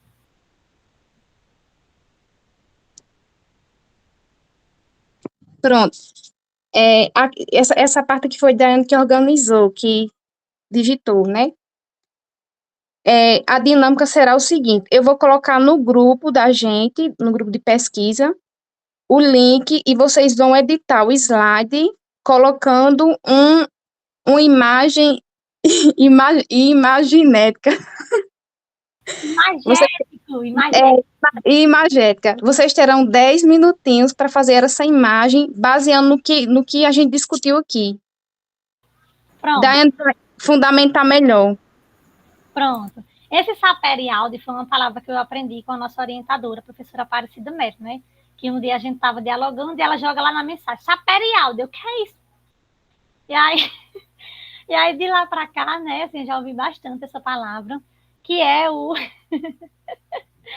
que eu até coloquei aqui, porque às vezes, gente, no meio do nervosismo, a gente acaba se perdendo no que a gente está falando. Eu não sei mais onde é que eu botei, mas eu botei aqui em algum canto para na hora que eu fosse falar não me perder. Mas o saperialdi é ousar, ousar saber, ousar fazer, né? E a gente propõe, a partir da pedagogia de Paulo Freire, a partir de círculos de cultura, da dialogicidade, da educação, né? Porque assim, a alfabetização que Freire realizou como experiência, ele se utilizava de imagens, né? Ele se utilizava de imagens para também trazer o aspecto da aprendizagem, né? E aí a gente acabou bolando uma dinâmica de construção agora aqui. Cada um de nós, a proposta é cada um de nós. Eu já fiz o meu, porque quando a gente estava fazendo a proposta, eu já fiz, eu fui, não sei, né? Veio ali na minha cabeça, eu já fiz, eu vou já mostrar. E a Anaísa talvez queira fazer o dela, não sei. Mas eu queria que cada um de nós fizéssemos, né? Um imagético. Como é? Vou explicar. Como é esse imagético? A gente vai pegar o Canva, né? Que é para desenhar e escrever. E aí, a partir do Canva, a gente vai produzir um imagético, ou seja, um slide. Um slide. Emanuele vai fazer um, Celeste vai fazer um, uma proposta, que não é obrigatório, não. Karine, até porque eu não posso obrigar ninguém a nada. Karine vai fazer um, Lara vai fazer um, quem tiver interesse. A gente vai, Maísa está disponibilizando lá no grupo, né, o link, e aí vocês vão entrar no link, vão para o final dos slides e vão adicionar um slide. Então, cada uma adiciona um slide e digita o seu próprio slide. Então, por exemplo, Celeste edita um, cada uma cria uma página e edita na sua página. Tá entendendo? No mesmo link? Deu para entender? A Anaísa disse que colocou. E qual é a ideia? O que a gente vai fazer nesse magético? De acordo com tudo que a gente dialogou aqui hoje no estudo, com todas as reflexões postas, como a gente sai daqui hoje? Quando a gente pensa os questionamentos postos sobre liberdade, educação popular, educação escolar, transformação, prática pedagógica libertadora, educar para a felicidade, como a gente sai desse estudo hoje? Como a gente vai realizar o nosso fazer a partir dessa reflexão? Né? Quem vai ser Daiane a partir de hoje, a partir dessa reflexão que a gente dialogou aqui hoje, e ou, juntamente, tudo que a gente dialogou, colocar isso em uma imagem. Isso, dialogando, exatamente. Me sinto a Emanuele dialogando, exatamente. Então, a gente vai colocar em imagens. Pode ter uma palavra ou outra, eu vou mostrar para vocês o meu exemplo. Aí eu coloquei aqui, ó. Como você se encontra neste momento em relação ao seu fazer humano e profissional? Qual situação, problema consegue articular para expor sua reflexão? Então, é colocar 3 imagens. A ideia base é colocar 3 imagens que ela reflita uma situação, problema, a partir da reflexão que a gente está. Cada um de nós está agora no seu momento, sabe? Mas pode ser mais de 3. A gente só sugeriu 3 com uma sugestão mesmo. Coloque suas ideias em ação e crie, elabore um imagético demonstrativo. E ao final, cada uma vai explicar o seu, viu? Se possível, né? Se vocês concordarem, a gente gostaria que cada um explicasse. Eu apresento aqui na tela e vocês explicam o que vocês colocaram, por que vocês colocaram, o que está ali, o que significa aquelas imagens conversando entre si e com a mentezinha brilhante de vocês. Aí eu vou passar aqui para mostrar o meu, ó, gente. Meu é esse. Eu já fiz. Aí eu não sei se a Maísa vai querer fazer o dela, né? Se a gente construiu esse juntos, eu não sei se ela vai querer fazer outro. E aí depois eu vou fazer agora o meu. Pronto. Eu vou deixar isso aqui como exemplo, e aí vocês fazem, e depois cada um explica. O que está posto aqui nessas 3 imagens que Daiane trouxe? O que significa isso?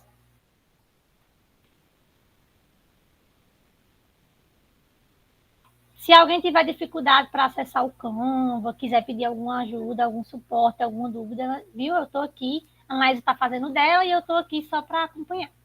10 minutinhos, viu, gente? No máximo 10 minutinhos. Então, a gente tem aqui pelo meu relógio até 17h49.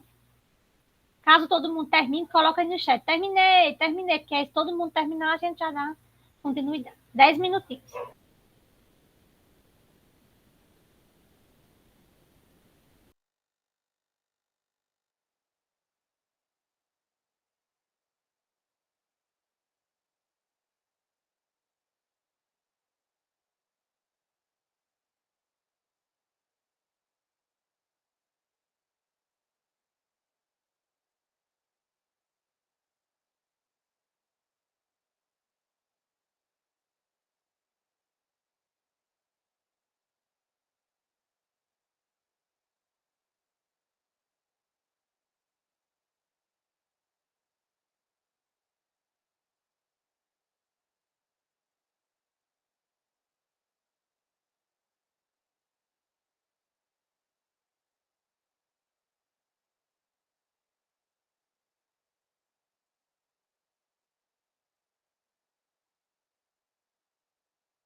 caneta é pra quem sabe usar. A educação do campo cabe a nós organizar. Educadores conscientes em aprender e ensinar. Na escola da vida, em qualquer lugar. Educação se faz com alegria, passo a passo a cada dia, no campo e na cidade.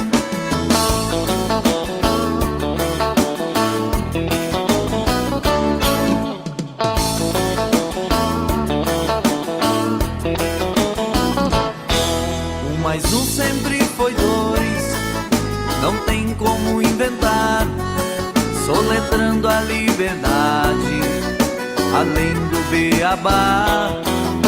Nos becos e nos morros, no bairro, na comunidade, educação pra vida é defender a liberdade. Educação se faz com alegria, passo a passo a cada dia, no campo e na cidade.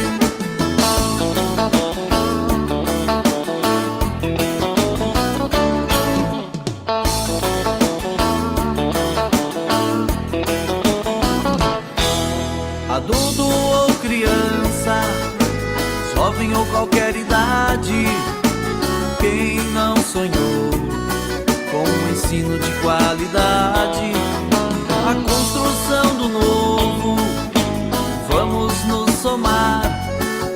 A palavra da vez é educação popular. O lápis e a caneta é pra quem sabe usar. A educação do campo cabe a nós organizar. Educação se faz com alegria, passo a passo a cada dia, no campo e na cidade.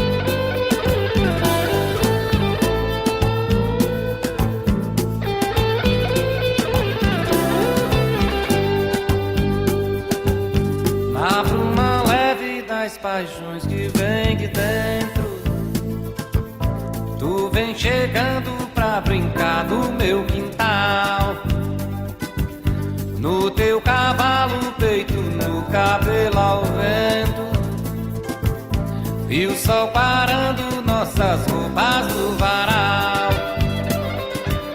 na bruma leve das paixões que vem de dentro, tu vem chegando pra brincar no meu quintal, no teu cavalo, peito, no cabelo ao vento, e o sol parando nossas roupas no varal.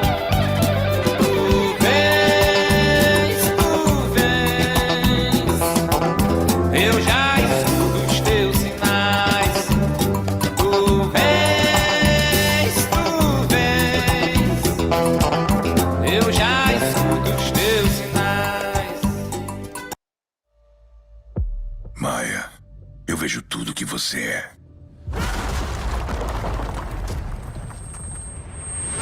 Há tanta dor em você, tanta raiva, que você não consegue conter.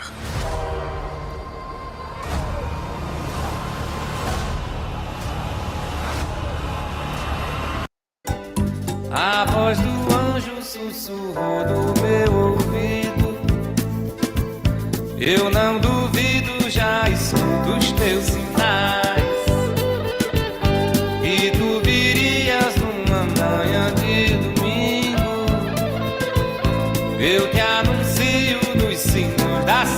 catedrais. Tu vens, eu já escuto os teus sinais. Tu vens, eu já escuto os teus sinais.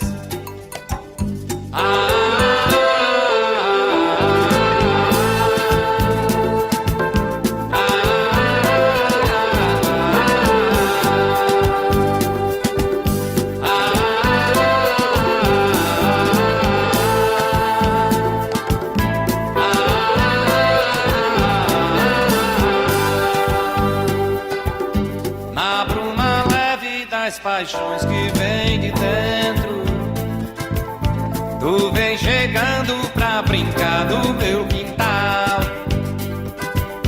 No teu cavalo, peito, no cabelo ao vento, e o sol parando nossas roupas no varal. Tu vens, eu já escuto os teus sinais. Tu vens, eu já escuto os teus sinais. A voz do anjo sussurrou no meu ouvido. Eu não duvido, já escuto os teus sinais. Que tu virias numa manhã de domingo. Eu te anuncio nos sinos das catedrais. Tu vens, eu já escuto os teus sinais. Tu vens, eu já escuto os teus sinais.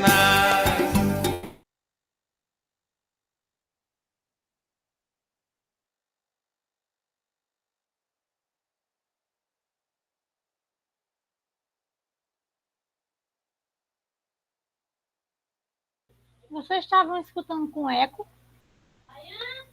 Oi! Não.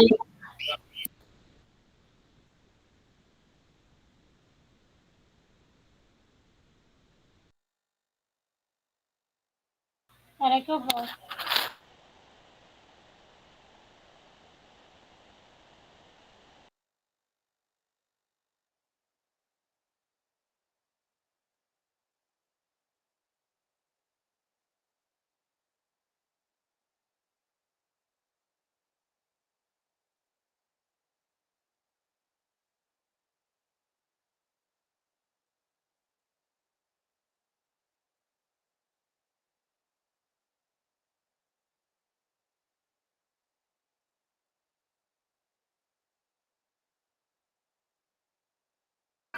Olha aqui, o problema é a educação do campo, viu? E a agroecologia. Aqui tem uma realidade autêntica, concreta, que a gente está vivenciando imageticamente e realmente. Tire foto, Maria, manda pra gente. Pra gente colocar. Vou tirar, vem aí, é a ornamentação para a gente pensar no evento dos direitos humanos. Veja. Ó, a professora Clarice de Pronera está vindo, viu? Olha aqui, a articulação indígena de mulheres no contexto urbano de Pernambuco. Olha o cerimonialista.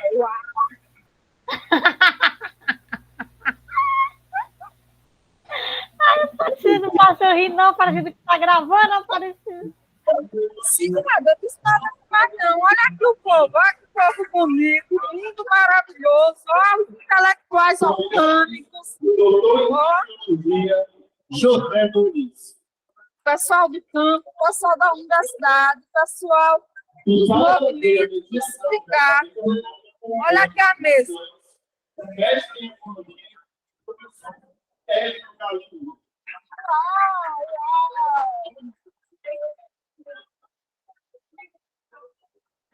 Pronto.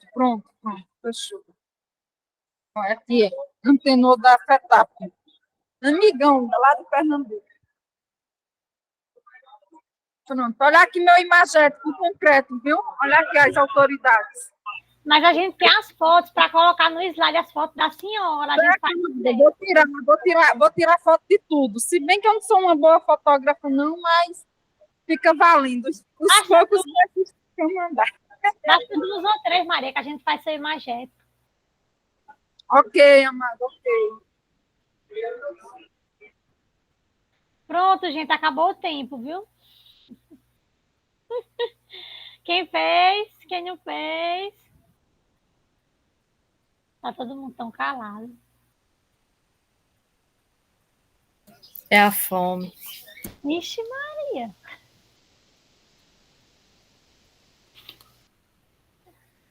Celeste fez já. Vivian fez, não foi? Sim, fiz. Emanuele, tá caladinha. Maria disse que tá curiosa. Emanuele disse que já fez. Anaísa, querida, você conseguiu? Tá bem? Tudo pronto, também estou curiosa. Karine e Lara. Terminei já. Também terminei. Perfeito. Pronto, gente. Então vamos. Anaísa, você quer conduzir? Eu vou passando os slides e você vai convidando as meninas para se posicionarem de quem é aquele slide, né, aquele imagético, e explicar o que foi que colocou. Pronto, pode colocar o slide aí. Eu tenho que colocar de novo? Eu não estou visualizando, não. Eu vou tirar e colocar de novo. Acho que a minha internet que tá ruim. Tá aparecendo mesmo, não. Agora sim. Pronto. Vou para lá, viu?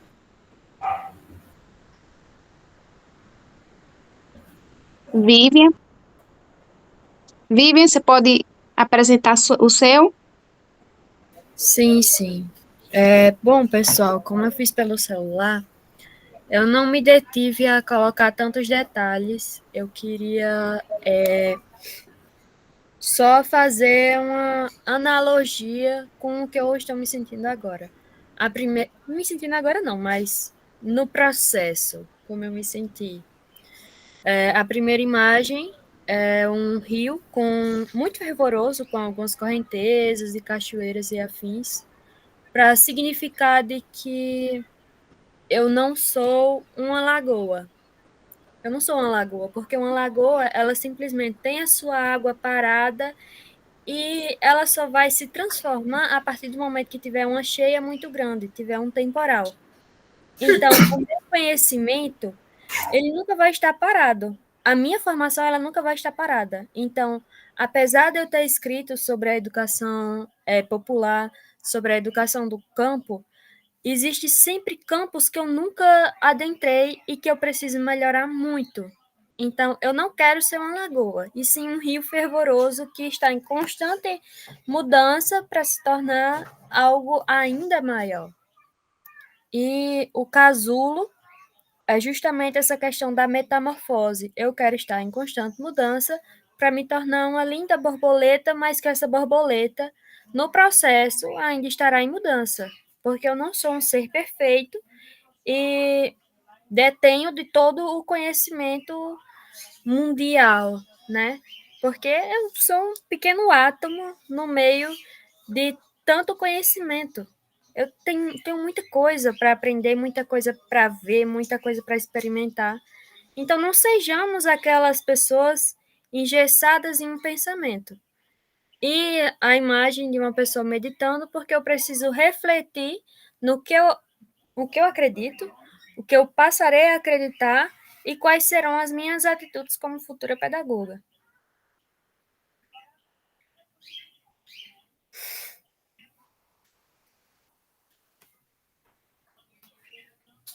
Muito bom, muito bom. Parabéns. Obrigada.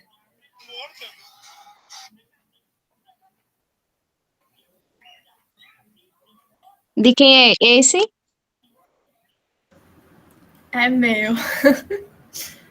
Excelente. Assim, não ficou a melhor coisa do mundo, mas o que eu estou tentando passar aí é, com as montanhas no fundo, mostrar que a gente sempre vai ter altos e baixos na educação. Com a menina e o livro na mão, é buscar esse conhecimento, buscar sempre estar entendendo das coisas, né? Essa sapiência. Aí essa luz que vem de cima, né? Iluminando, que é justamente para abrir os caminhos, fazer a gente ver esses horizontes. E as árvores, porque quando a gente fala na questão da educação popular, eu não sei porquê, mas eu ia colocar pessoas, mas me veio na mente as árvores, porque elas têm suas raízes profundas, elas se contorcem, tem vários galhos, cada uma tem suas características, tem seus frutos, tem suas maneiras de embelezar a natureza, e aí me veio isso na mente. Perfeito, perfeito.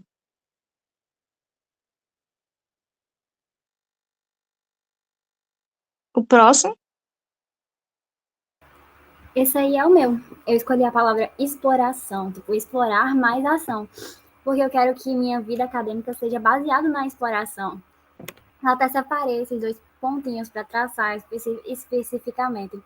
Aí o coração, porque eu quero que tenha muita paixão. Em tudo que eu for pesquisar, eu quero fazer com paixão, com vontade e determinação. Não algo que eu estou sendo obrigada a fazer, não algo que está sendo me imposto, mas algo que eu quero fazer, porque eu quero fazer. Enfim, aí o resto das imagens todas remetem a isso, a essa questão de exploração. A menina com a fotografia que vai estar lá selecionando, vai estar lá registrando tudo que for passado no processo, tudo que eu vinha a pesquisar, tudo que eu vinha a conhecer vai estar guardado comigo também, e vai fazer, a partir daquele momento, vai estar fazendo parte de quem eu sou. O caminho que relata tudo que eu quero percorrer ainda, e as tintas também, reforçando a questão da criatividade. É isso. Lindo, muito lindo. Perfeito, parabéns.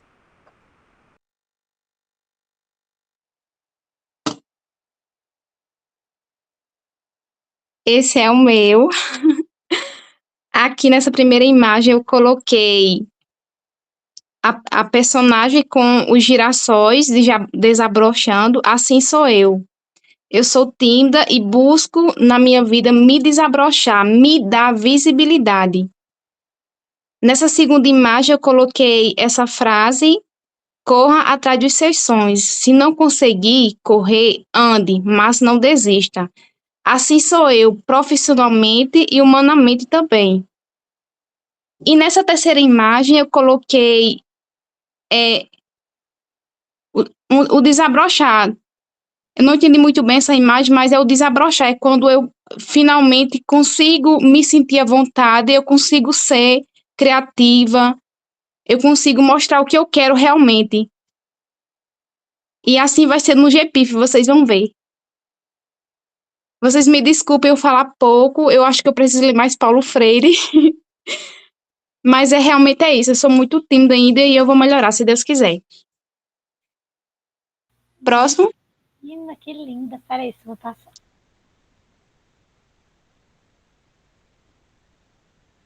Karine. Sou eu.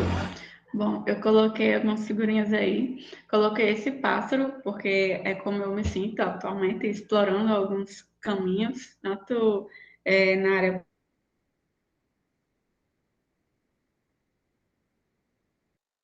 Tá sem áudio. Ai, eu falando aqui. Ai, bom, eu coloquei essas figurinhas aí. Vou começar por esse pássaro, né? Porque atualmente eu me sinto assim, como um pássaro explorando alguns caminhos, algumas áreas.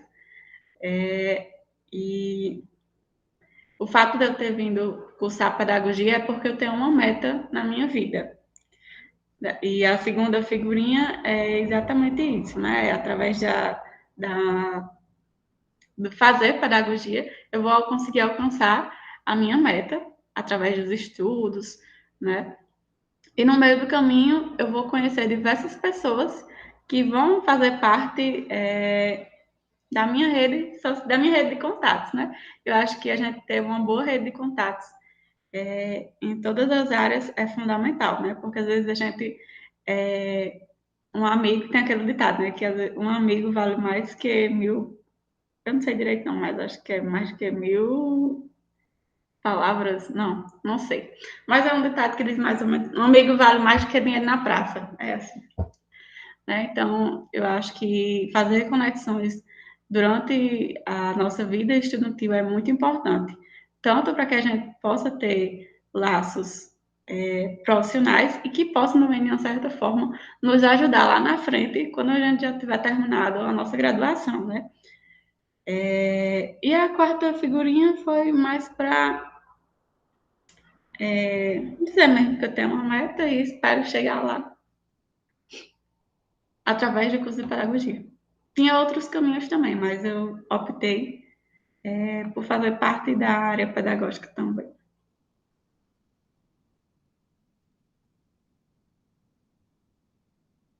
Emanuele? Então, gente, eu coloquei 3 imagens e 3 palavras, porque Emanuele sem palavras e sem música não é nada. Aí eu escolhi um cérebro, né, que representa um lado mais teórico e um lado mais florescido, né, porque são 2 lados meus. O lado mais formal e a Manuzinha de outro lado, que vocês já conhecem, um lado muito bom meu.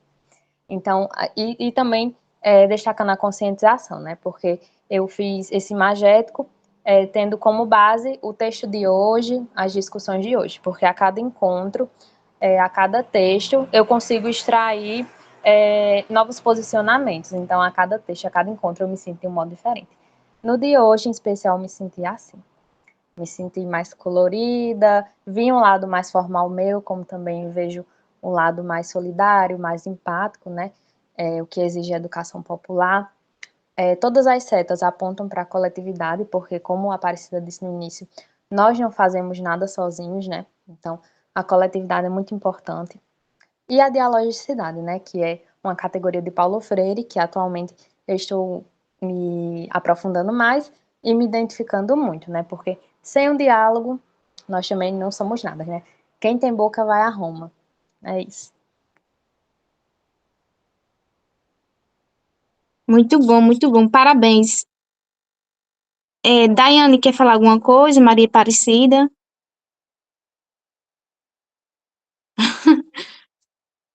Falta o meu. Peraí, Aparecida. O meu, ele traz a representatividade da educação, né, na imagem da sala de aula, a escolarização, né, a criatividade e a capacidade de mudança que a gente tem através de sonhos, utopias e ações, e o planejamento. O planejamento como o estabelecimento de um caminho, de uma trajetória para a concretude de tudo aquilo que a gente acredita, né? E a criatividade, ela é a essência de tudo, né? E a criatividade existe em cada um de nós. Então, gostaria muito de agradecer, né, a cada um que está aqui, principalmente a Anaísa, por proporcionar esse momento esplendoroso, né, para a gente aprender e nos desenvolver. A Maria Mello, por estar em outras atividades e, ao mesmo tempo, nos acompanhando, nos agraciando, né, potencializando esse encontro com as suas imagens esplêndidas, que eu estou esperando ela enviar lá no grupo. E para a gente fazer seu imagético, viu, Maria? Que a gente vai imprimir o da gente e da senhora também. E é isso, a Maísa pode... Sim, a Aparecida levantou a mão, não foi, Aparecida?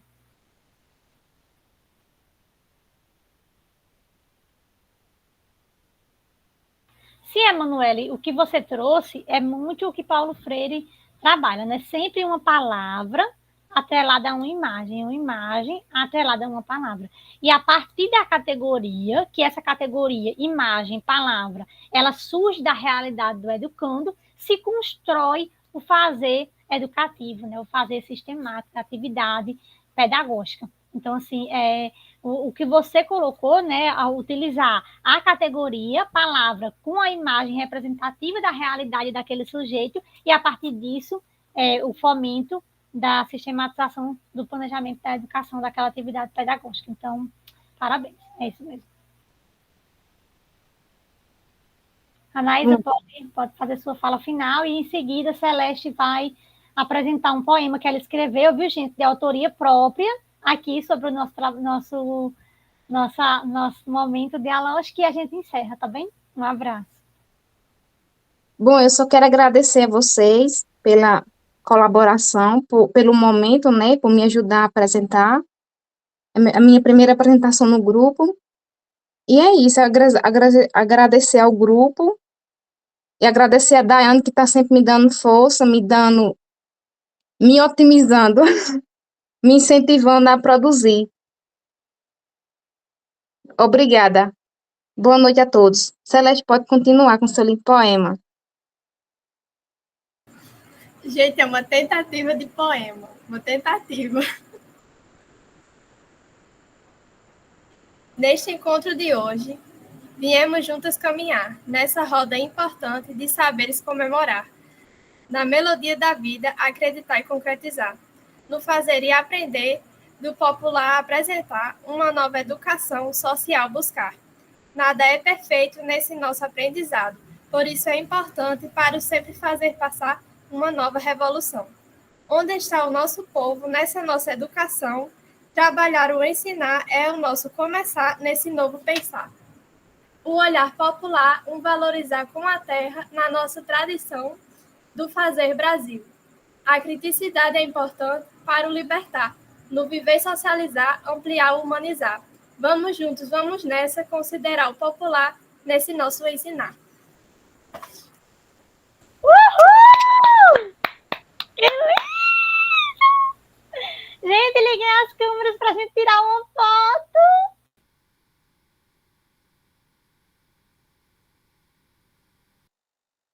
Alguém que esteja aí no computador e puder tirar, porque o meu computador mudou a configuração e eu não estou conseguindo voltar mais. O meu não tira também. Vou tirar aqui. Deixa eu ver se eu consigo botar todo mundo. Como é que bota, hein, todo mundo aqui para aparecer que eu não sei não. Alterar layout. Aí você coloca um layout que é com todas as telinhas.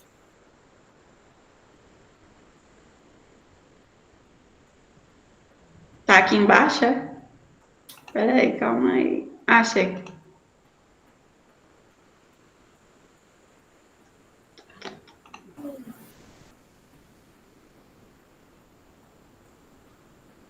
Oh, não ficou, não.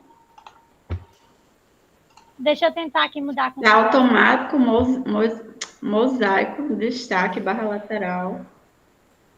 É no mosaico, né? É. É mosaico? Ah, parece que agora foi. Foi? Ah, agora foi. Vai se ajeita. Deixa eu ver aqui. 1, 2, 3. Vou botar lá no grupo. Obrigada, gente. Até a próxima semana. Tchau. Aí, que tal a gente fazer a sessão de diálogo com a senhora? Hein? Tchau, meninas. Meninas, mulheres maravilhosas. Gigantes. Tchau, Tchau.